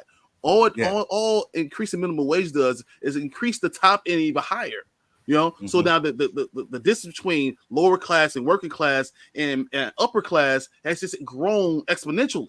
So raising minimum wage doesn't do anything. It's a plot device and it really doesn't help anyone out. So that's what I worry about. So she's going on, as JG is saying, feelings, how people feel about a certain way, the idea of getting more money, but it's not really going to help you in the long run. So like, she needs to make sure her platform is secure, and then if she does that, she can attack this guy who is literally lying through his teeth every time he can. Absolutely, 100%. All right, I sent you the link, LDG. You could come in and say some final words. You said you have a last words. No problem, brother. You're always welcome. Roberto, what are your thoughts? Final words, final thoughts. On what, the Haitians? Haitians, Trump, everything. Because I know you didn't really say much about the Haitians, and I know you probably feel the same way I do. So, yeah, I'm shocked. I saw a couple of reports per se on, they showed this one black guy with a duck, and they're saying he's Haitian, but he was African, and they don't understand why they're targeting Haitians so much. And I think it's just a master plan. That's just the next page of whatever they're doing. Damn straight. Whatever they want. Damn straight. There's a master plan, brother. What up, LDG? What up, LDG? What up, guys? Hey, man, I miss you guys. How you guys doing, man? Good. How you doing? Yeah, hell yeah, bro. Always, bro. What's up? Let me say this because we're on stream now. Great job on that little memorial you did for Bird, brother. Really appreciate that, man. Yeah, I appreciate that, bro. Because Berto Prey 5 was a genuine YouTuber, and he needed God, you got me freaking choked up already, bro. Bird needed a shout out, man, and I made sure that happened, bro. You don't find many YouTubers like Berto Prey 5, and I mean, the guy the guy was a genuine fucking YouTuber, man. I appreciate that, bro. We had a really good stream that night, and I do appreciate everybody who came by that night. We had some record-breaking numbers and really showed some love and gave back to Bird because the man gave us his all for years, fucking years. Absolutely. Had to come in and show my support. I didn't know him as well as you guys did, but I've been backstage. He's been there a couple of times. Just had to give a little something, you know what I mean? Show my support. Absolutely, man. I appreciate that, man. It was good to see you that night, man. Always a pleasure, man. So, what are your final thoughts? Let me hear what you got to say, Al. Man, listen, I mean, I came to the platform talking about being an absolute, like a real absolute free speech and how free speech is going to save America and the world. And I sit here and I watch the bullshit that I had to watch last night. And I had to watch a lady fucking literally spew bullshit and say cop outs like, oh, we're going to support small businesses. You don't go fuck you with $10,000 suit and your, $5,000 earrings talking about small business. What the fuck do you know about small business? You know what I mean? Like, and then what pisses me off is that even I got to listen to like, I'm pissed off. I'm pissed off that Americans have to judge between two devils. We have to pick between the best of the worst. Of the two, like, okay, you both suck, but one of you are better than the other. So I have to vote for the better of the shit. And you got here Trump calling great, make America. And by the way, I know you got a few people who knew who I am. I know some of you on the panel don't know who I am. Some of you in the chat know who I am. I'm gonna spew some opinion right now. Okay. Some hard opinion. I had to sit here and I had to listen to Trump talk about make America great again. That's the biggest fucking insult. Because you know what makes America great? It ain't the government. It's the people. What makes America great is the people. Facts. We make fucking America great. And if you're sitting here telling us you got to make America great and all I hear you talking about is how you're going to make government great again, that's the biggest insult. It's a slap in the fucking face. Because when we talk about Martin Luther King or you're talking about the Civil War, you talk about any of the greatest moments in America, the only thing that made America great was the fucking people that made it great, not government. Don't disagree. You know what I mean? And I'm sitting here and I have to vote for somebody who's literally insulting us to say, if you're going to make America great, then why the fuck are you not talking about how you're going to make our lives better? Make the people whose lives matter better. I don't care. Listen, I get it, right? Like, I get that you got to sit there and you got to put China in their place and you got to put Russia in their place. Yeah, I get that. I get that you have to do that. And that's the only reason why I might be voting for the guy. But I don't hear a president saying how you're going to make America great again by making our lives great, making our everyday hells like all of you, every single one of you, every single person on the panel, every single person who hears my voice, we all, no matter how good our lives are, we're all living shit. We're all living our personal hells right now. I'm living one right now. I'll tell you right now, I'm living a personal fucking shithole hell right now. And I know you guys are no different. You got your own demons that you're working against. You got your own shit that you're trying to fight against. You're trying to make things work, right? Where's the president talking about how they're going to make our everyday's lives again? And we got the thing like the internet. And this is what I strive for on my channel, like unlocking the net and like taking the power away from the corporations and organizations that, made programmers like me sell out to make Twitter and Facebook, because that's what it is. YouTube sold out, Napster sold out, Facebook sold out. All the fucking websites that you go to right now, they originally sold the fuck out. YouTube was not what YouTube was when YouTube first came out. Google was not what Google was when it first came out. Facebook was not what Facebook was when it first came out. It was completely different. And it made promises that it could not deliver. Napster literally shoved their foot up every freaking commercial asshole. And what happened to Napster? He sold out. He bowed down to the pressure of people who sued him to oblivion. And I tell you right now, when Project Prometheus comes out and companies come to me and the governments come to me and they say, listen, if you don't stop what you're doing, you're going to prison. I will be the goddamn Joker laughing in Arkham Asylum. I will laugh every day in prison knowing I was able to create a program that freed you guys. I will enjoy every night in prison because I will not sell out. Fuck this, dude. There's so much at risk right now.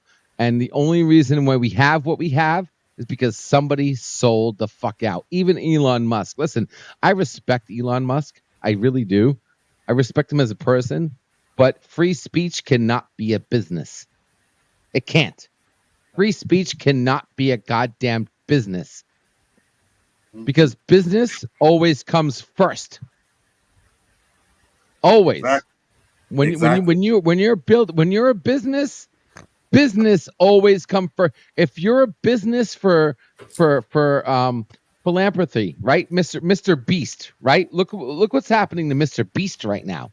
He is picking business over his philanthropy.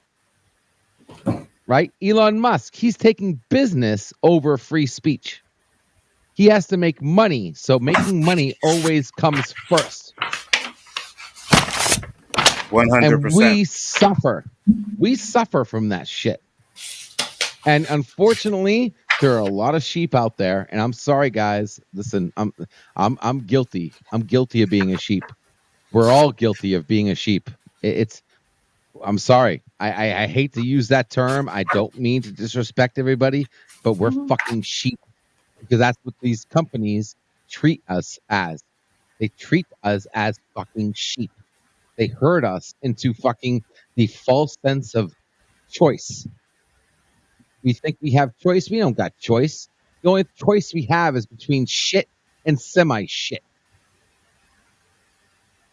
Since when do we actually have a choice that gives us the ability to have control over our data or our information or our ability to, have the right to, you know what cracks me up? You know what cracks me up about this world right now? We got these websites that you literally are held accountable, right? That's the big thing right now, being held accountable. But the system makes us accountable by third party, by reference. We're accountable for our actions based on third party. There's no actual platform that gives us the control to mind our own fucking business. And so we can be accountable on a platform where we can say we did what we did. Now you go on Twitter, you say the wrong thing, and you get canceled on a heartbeat. Give me a second. Did you keep that thought? Roberto has to go to bed. Roberto, shout out. Roberto has to go to bed. We got to put it on like that. Roberto's got to flex. You hear that shit? My bad. I didn't mean it like that, bro. I didn't. We got to work in the morning. I didn't mean it like that, bro. From under the reality, I got you. I'm still fighting jet lag. I'm fucking struggling to stay awake, fellas. That's the only thing. And yes, I do got to get up early, but that jet lag is still a bitch to fight, man. I got and you. On that note, gentlemen, it was a pleasure. Good to hear you, Roberto, bro. I miss you, buddy. Miss you too, big guy. Hope Hell I yeah, see man. you guys next week. JG. Anytime. Ryan, Yo, LDG. Yo. Ford, peace out, my brother. Peace out, Roberto. Thanks, man. Appreciate it. Later, bro. Go ahead, LDG. Oh, first, let me see if anybody had anything to say about what you had to say. Yeah, go ahead. I think what you're saying is interesting, but when we're talking about voting specifically, I always say, look at how things change from when you talking about your actual rights and how things change about that and how that process has changed. Because there's a machine. America is a machine. It is the way things go about things. Everything goes. It's just a machine, and you try to get in front of the machine as a one individual person, you get ran over by it. Yeah. So what you have to figure out is how does the machine work, and how can you manipulate to yourself? The reason I have a problem with Trump is because he figured that shit out. How do I have a machine? Because he got smart and said, "Oh, if I get the judicial branch to always go my side because they're my people, then I have another third of the branch. So it's my third and the judicial branch, and I got both those branches locked up. You know, but that's not what America is, and that's my issue Exactly. more than anything. So because he's playing at a higher level, bro. I get what you're saying, bro. I hear what you say, and let me tell you something right now, bro. And who am I talking to right now? Forgive me. I'm Brian. I'm right. Brian, the Grizzly, Brian. the Royal Kings. Yeah. No, Brian, I hear exactly what you're saying, bro. And he's trying to play the game the way it's set right now. He's trying to get the judicial branch on his side. He's trying to play the game No, on he's already done top it. of the level. Yeah, He's he done has done it. He has done it. If And I he's making become some really good executive progress. and judicial, if I have both of those, then I have all the power. They're going to follow me, and I have my third the branch going one way. So he's going to win. And then if the House does, it doesn't matter if the Senate or House don't agree with him because he has the other 2/3. Yep. And then it means he can do whatever the fuck he wants. And what my issue is, is actually going toward more not democracy.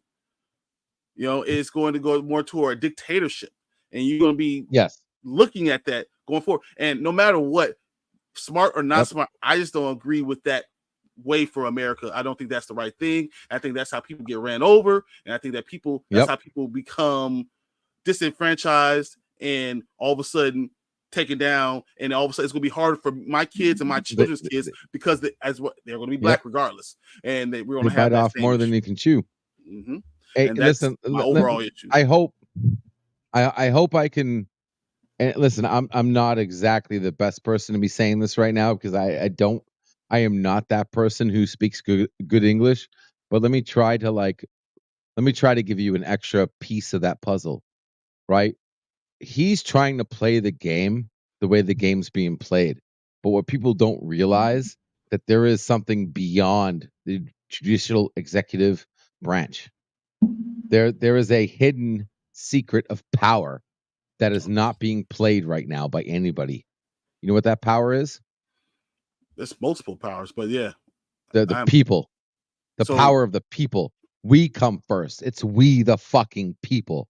We fucking have more power than the government. There's a reason why our forefathers made government's job 10 times harder because they made our job 10 times easier. Right? If you play the game in the executive branch, your job is a million times harder. The forefathers knew this, and they said this in the Constitution. They said, we gave you a democratic republic if you can hold it. And there's going to be a day that comes that you need to challenge the powers that we set. This is in the Constitution, bro. Mm-hmm. They literally said that's the reason why we have the First Amendment and the Second Amendment that constitutes our First Amendment. Right? This is why they set up these building blocks. Mm-hmm. And unfortunately, government has given us this false security to thinking that the government, it's not okay. Let me say it this way. Let me say it this way real quick. And I'm sorry if I'm taking extra time here, but Go ahead. There's a reason why. Fuck. There's a reason why.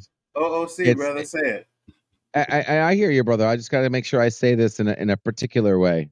I got you. There's a reason why the government's job is so damn hard, right? You need like 2/3 of ratification, all this bullshit, right?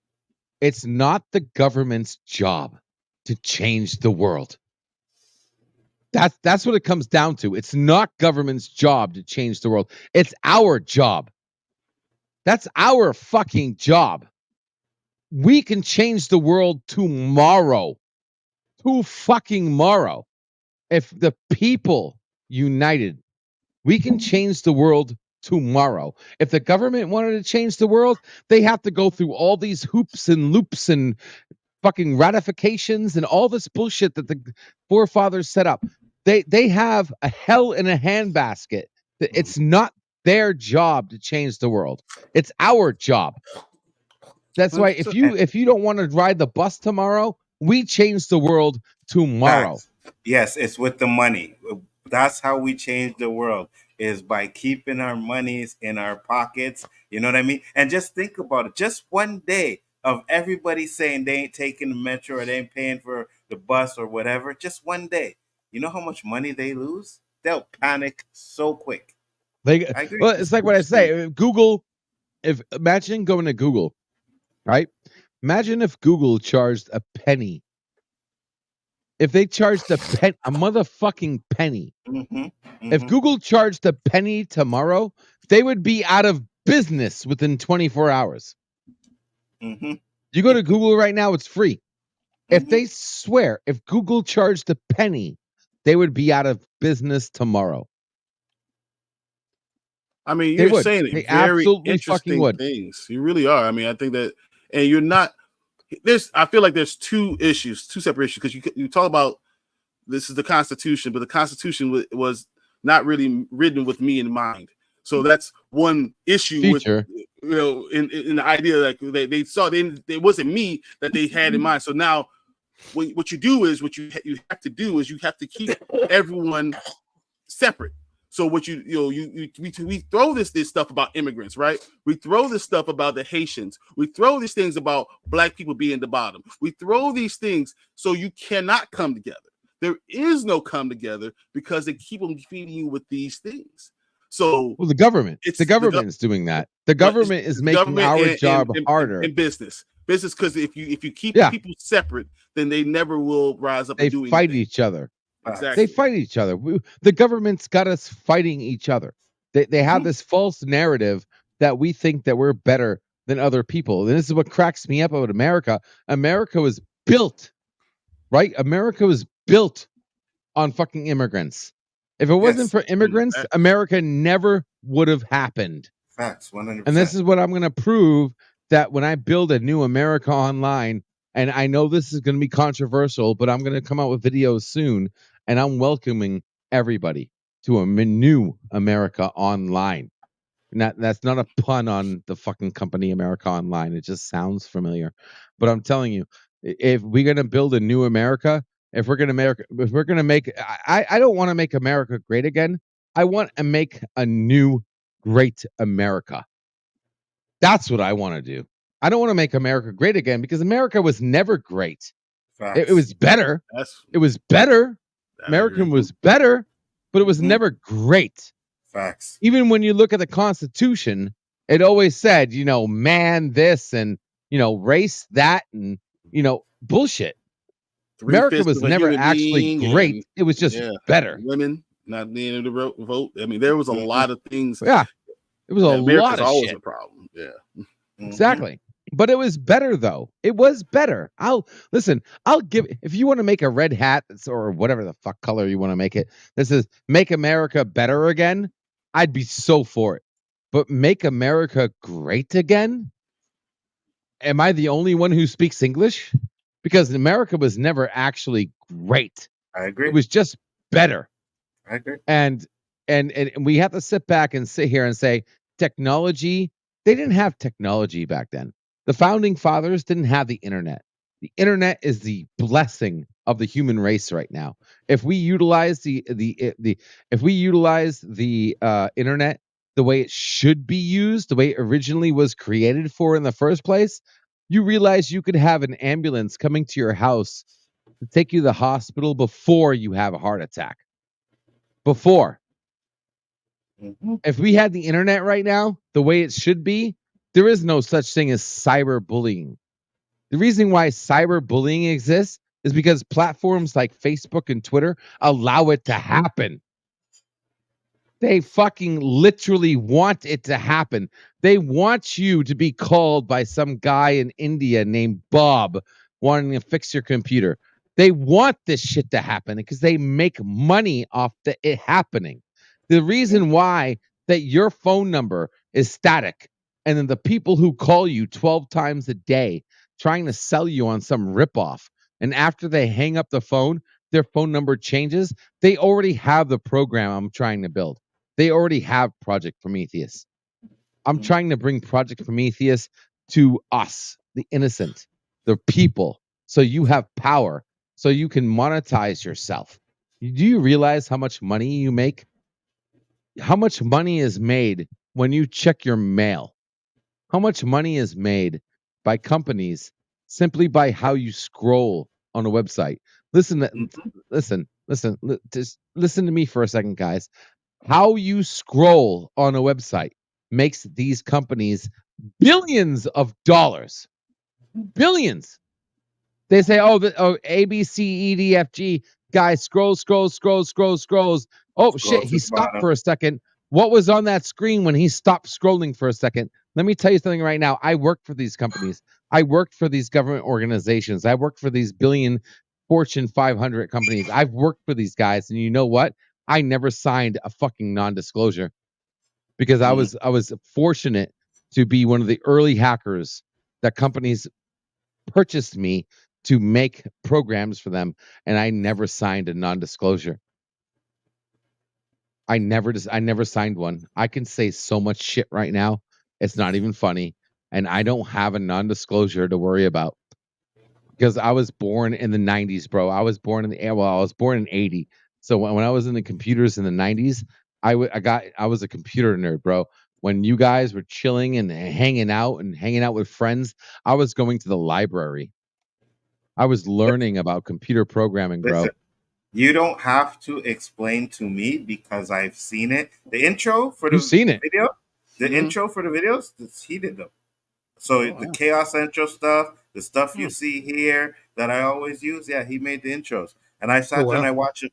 And I remember my cocky ass, right? I asked LDG to do something to me, and he's like, you know. And I was like, man, I could do what LDG is doing if I just took time to learn it. So I downloaded the program, and I was like, yeah, I'm okay. sorry. So I might have bit off a little bit more than I could chew, right? Because, man, the stuff that he was doing, yeah, you have to actually know what you're doing, man. So he does. I mean, I spent my time, bro, being a computer nerd, bro. I was the definition of and there are YouTubers right now that use the word nerd in their channels. They're not fucking nerds. Yeah. You know what cracks me up about YouTube channels right now is that you got people like falsely calling themselves A, B, C, D, E, F, G. I'm a genuine nerd, bro. I'm telling you. I sat there. The last book I read before C++ was Cat in the Fucking Hat. It's funny because you say that. Cat. I'm not even kidding, bro. So I have a chemical engineering degree from University of Illinois. So we had to go. So we had to go do engineering stuff, computer engineering stuff, which I am. Yeah. I'm good at certain things. I could build a computer. I could do a lot of stuff. Fuck code writing. Fuck that. So like, I can be as smart as I want to be. There's certain things that I'm not good at. I am not good at code writing. Yo, big ups that's to you. funny, bro. I you can tell me, hey, build a bridge. I could build you the bridge. I could give you all the measurements. Exactly. I can give you all that stuff. I can tell you about water. I can tell you about chemistry. I can tell you all that stuff. You tell me to build a program, I'm lost. I'm like, what? Bro, it's funny that you say that because I appreciate it. Yeah, it's funny that you say that because there is a joke between engineers and programmers. There's actual joke between that. You can be an engineer, but if you try to program, it's a whole nother fucking level. And that's the world I lived in. I spent the last 20 years trying to figure out, like back in '95 when I first I was 15 years old and I read my first computer book, and dude, I'm not kidding you. I am not lying, and this is not for clicks. It's not even my channel, for God's sakes. I'm telling you, the last book I read before I read C++ was in fact Cat in the Fucking Hat. I was not a book reader, bro.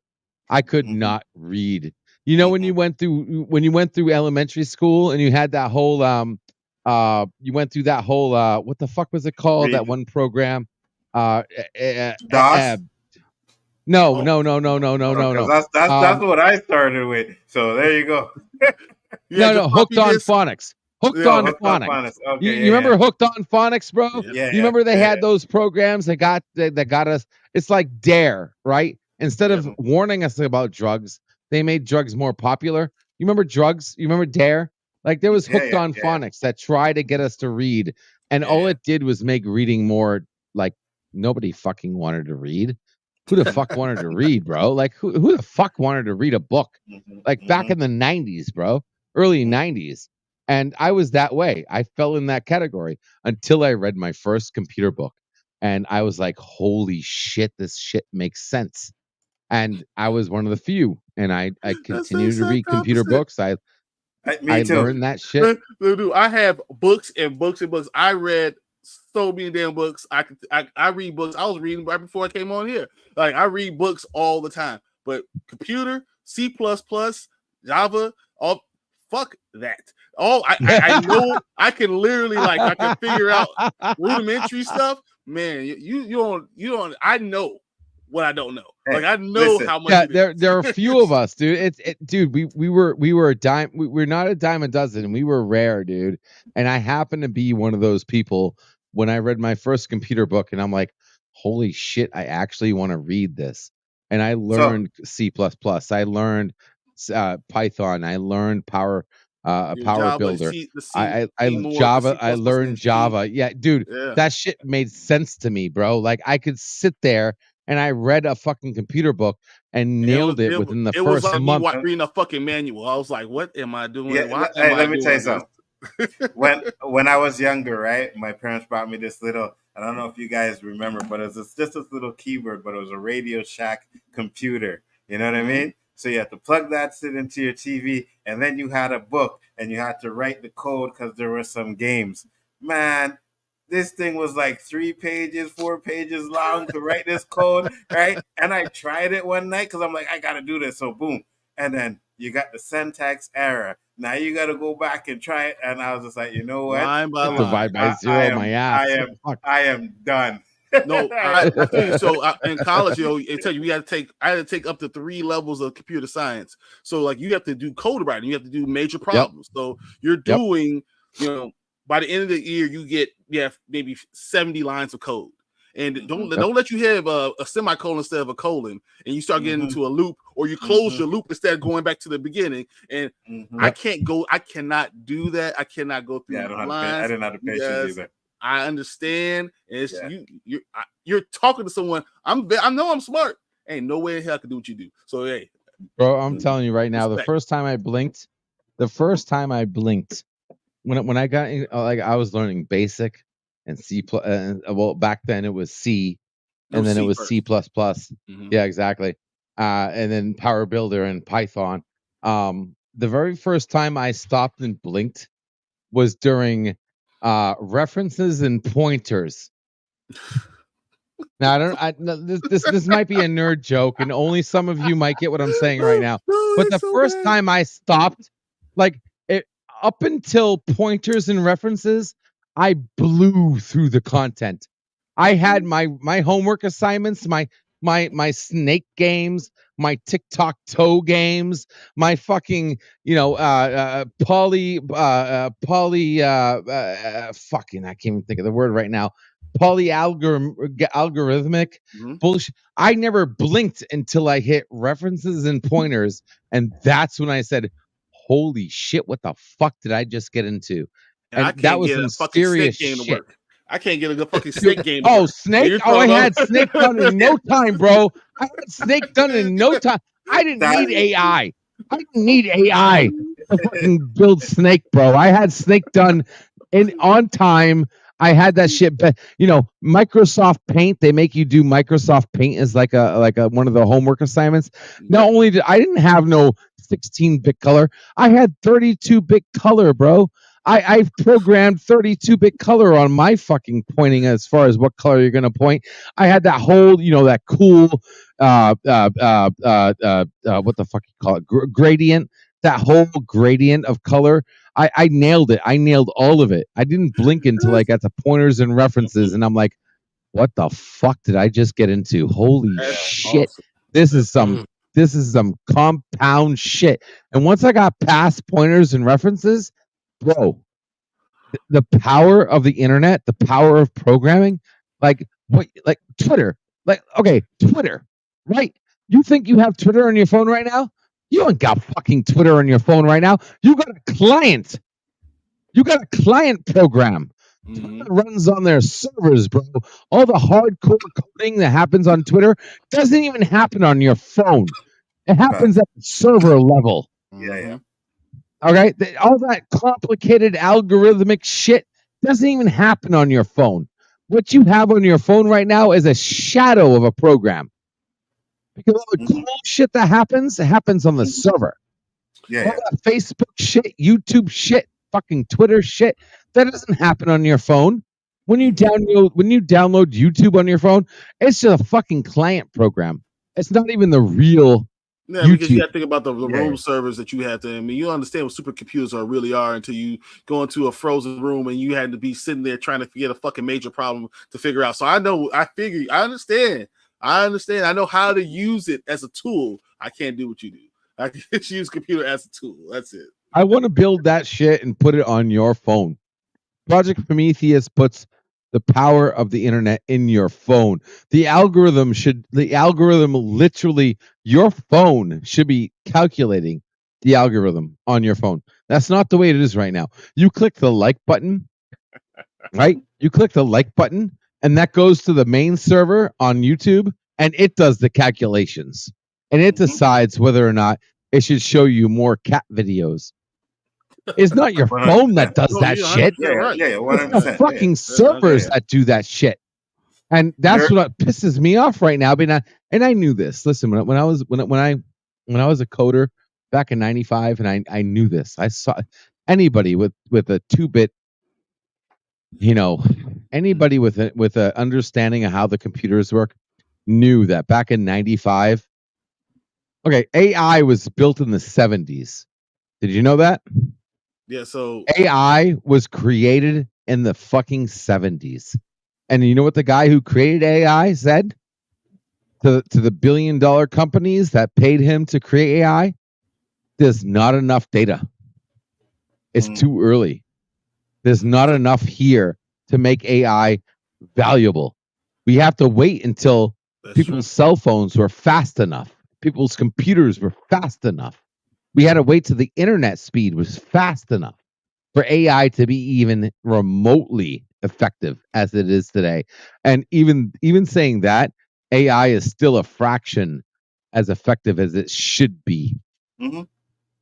It depends. Okay. You have to take the cap off of it because I mean, in the '70s, remember, a computer was a full fucking room. So before we had this compact computer that we had, I mean, they had giant. You remember the cards they used to have, computer cards, and you lost the fucking card, and you, dude, that was you had to Punch file card. them away. Yes, that's how things came through. I mean, yeah. Yep. Once again, I understand rudimentary what you're talking about, but I don't know how to go and I had to wait do my all time, man. I knew when I had my dream, and I'm going to say this on Nzo's stream right now. This might be a video that might get included into a documentary if I ever make my dream come true. I had to wait. I knew for a fact that if we were going to have a free internet, we have to wait for computers to get fast enough. Back when I was learning program, you had to wait hours, sometimes weeks. Mm-hmm. And if you're a true computer nerd, you know what I'm talking about right now. You had to wait weeks for a program to install. Mm-hmm. Right? You had to wait days or hours if you had the disc, but if you didn't have the disc and you had to wait for the transfer, you had to wait weeks. Yeah. And you swear to God, you kill your own mother if she picked up the phone. Yeah. You kill your own mother if she ever picked up the phone during a download. And cut that connection. Yeah, 100%. Who's calling? Be like, you would be there. Don't fucking touch the phone. I don't care if the IRS are calling right now. Do not pick up the phone. Yeah. Just to install Photoshop. Yeah. Oh my God. And they don't know about the dial-up, right? The noise it used to make when you turn that on. You'd be lucky. You would cross your fingers if you got into a Doom night.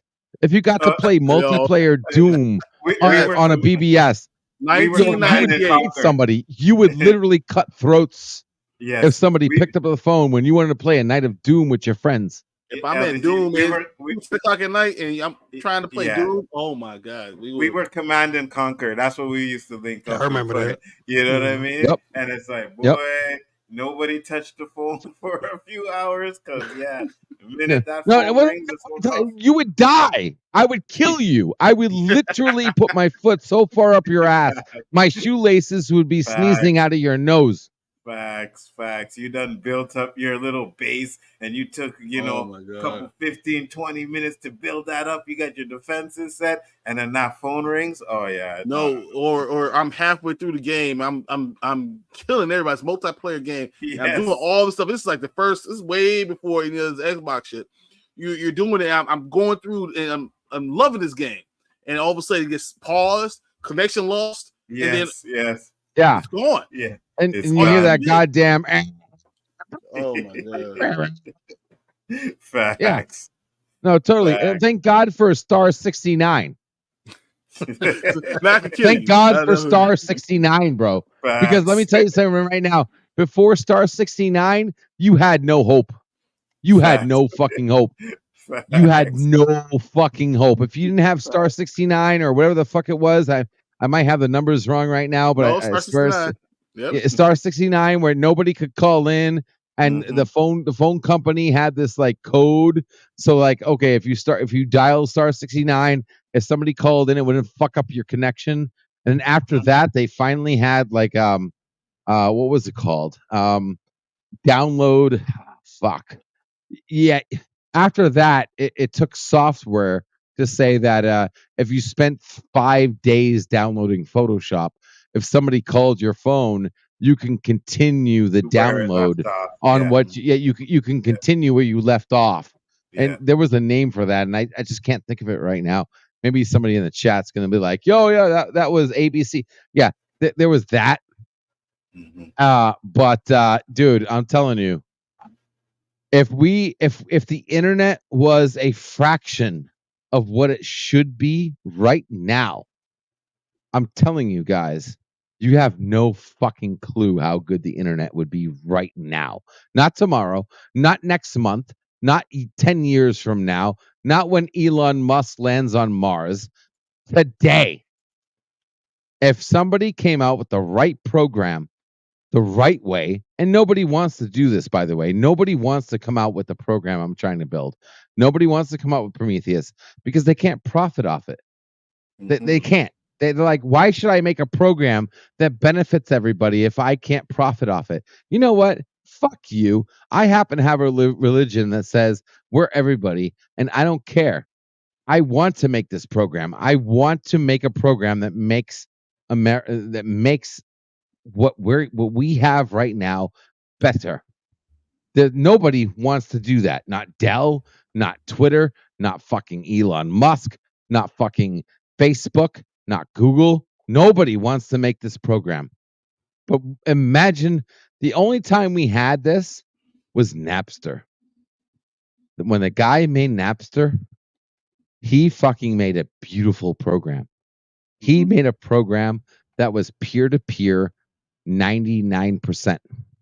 Yeah, but they sued the fuck out of him, and he is losing money. That's the problem, though, bro. Like, if I was the guy who invented Napster, I would not have bowed down. I would have said, "Fuck you! I got you by the balls. I made a program that actually does something real. You can't do a damn thing about it, and I know it." And they created laws. They created laws to make it illegal. That's why LimeWire didn't work. LimeWire didn't work. And LimeWire. They started cutting all that shit up. They were like, "Oh, yeah, we're just going to make everything illegal for you to do." And there's so much bull. Listen, my friend. Listen, my friend. Listen to me very carefully, please, dear God. And I don't mean to be disrespectful. Listen to me. LimeWire was after the fact. Yeah, I remember. Okay? Yeah. LimeWire was a copycat of Napster. It was the guy who created Napster. The reason, exactly. The reason why Napster did not succeed is because he did not. Even the guy who invented Napster, as beautiful as that program was, he still wanted control. That was the problem. That's why Napster failed. Because Napster still wanted a limited, 0.001. He still wanted a form of control.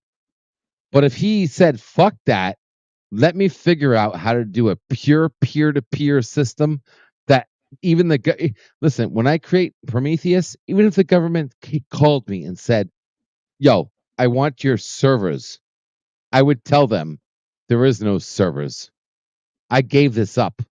I made a program that is pure peer-to-peer, not partially peer-to-peer, right? Like you talk about YouTubers right now that talk about Rumble, right? Rumble is supposed to be the free speech platform, right? Well, let me tell you a little secret about Rumble. It's not peer-to-peer.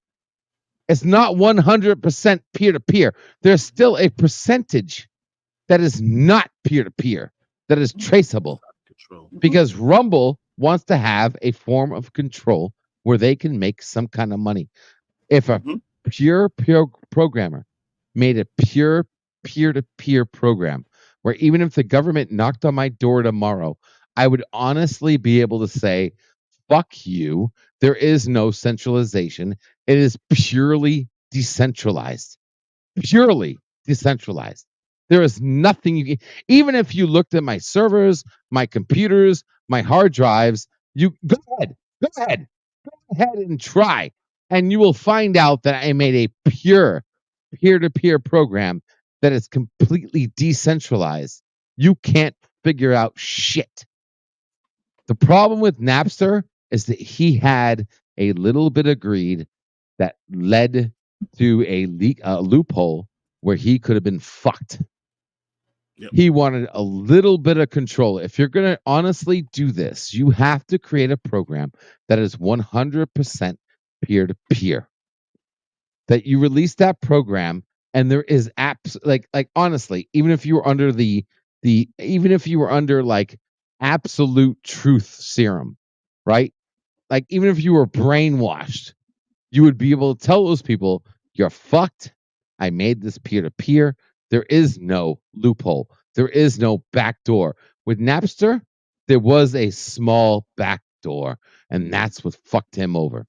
There was a small back door that he created, and there was able to be a literal loophole for them to get him. That's what happened. Hey, appreciate it, man. But we're gonna have to close it up for tonight. Always, bro. And don't worry, LDG, stick around for a bit. First off, shout out your channel. Let the people know where they can find you.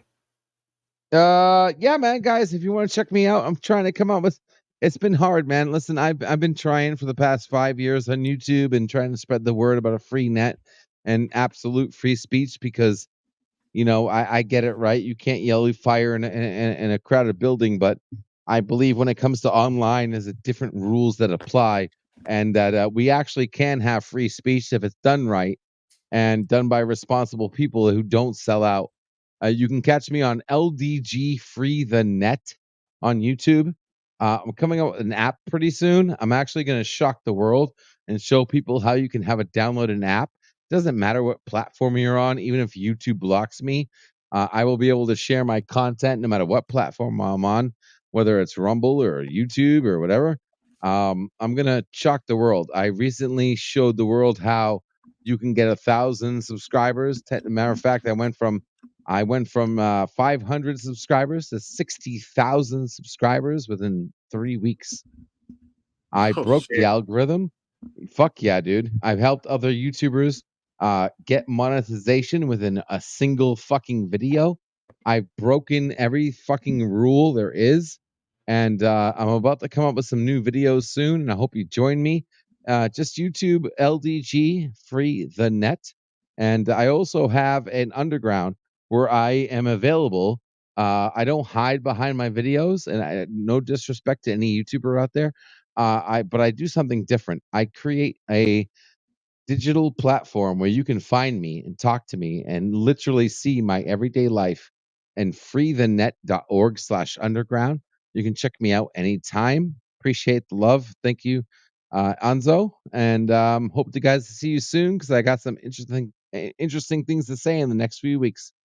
Oh, you definitely will. And listen, man. Brian, you never met LDG before. I've known LDG since I've been on the platform. And I've watched him grow. I watched him talk about Prometheus from day one. Hey, whatever, LG. Now he's actually putting it into work. So I have nothing but respect for that. You know what I mean? Thank you, bro. He said he was going to do it, and he did it. So good Took for some you, time, brother. man. Yeah. Good Thank you, for bro. you. That's Absolutely. funny. I definitely subscribe because I'm going to be checking that out. Appreciate that, bro. Shout out your channel, Brian. Hey, I'm 1/3 the Spoiler Kings. You know, we do movie reviews, comic books, you know, anything nerdy I like to talk about. I like the whole thing. You want to read a book, you want to talk about it, let's do it. You want to watch a show, let's do it. Or anything you want to do, I'm all about it. Tomorrow we're going to do Bel Air. Finally talk about that, finish up the series. And I got a couple of movies I'm going to go see tomorrow, so we'll probably do a review on those things too. And then, you know, I do sports. So we do Dynasty Pylon, where I do all football. You can see I played football. So I love all these things. So, you know, join me. We'll see you guys. Absolutely. JG, you know what to do, brother. First off, let me start off by saying that whole conversation was a major reason why I changed my major several times. Okay. JG Shaolin Terrific, the undefeated, undisputed final boss of the 36 Chambers of Shaolin. What? Thank you all for tuning in live Wednesday night on the OOC with the host Nzo, aka the Abbot, and the Osiris of the shit, the Spliff King, and the Professor of Ganja, alongside the co-host Roberto, aka Mr. 100, aka No Trouble Did Anything Gonna Be Irie. No woman, no cry. Boop, boop, boop. Excellent. And you know what? Through the whole stream, you think messing up, and then when you did the intro, it was fine. So I guess perfect. Yeah. You know what I mean? Thank you guys for popping in. Much appreciated. Friday we will be doing a tournament, and it will be the best performance from James Earl Jones. So rest in peace, James Earl Jones. It's gonna be a good one. So I hope you guys all tune in for that. Thank you everybody that came in. Thank you for the chat, the panel that came in. Brian, LDG, always a pleasure to have you guys on the show, and you're always welcome. You already know that. So peace, guys, and we'll see you on the next one.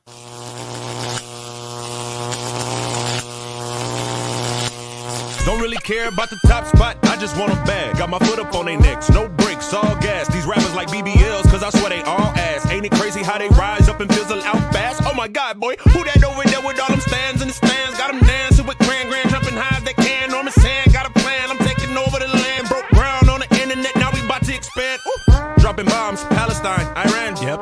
They told me I couldn't, but knew I can. Yep. Hey, tell Sam that I'm coming for the green eggs and ham, and I'm sticking to the script like cooking with no Pam. Good Lord, we was just finessing like scams. Now I got them jumping to this old school jam. Serving you lyrical dough, we cut it by the gram. Ain't nothing short of a miracle how we came up on the gram. Tick tock to the clock, watch it go blam. Break it down for them, let me help you understand. I'm doing what I can according to God's plan, but sometimes I feel they want me to hop out the van. Mask on in the hood like the Klan. Popping out like Tio Chico, my eyes on a band. OJ gloves on, we snatching everything we can. And if we see you on your toes, we getting dirty like Dan. Yep.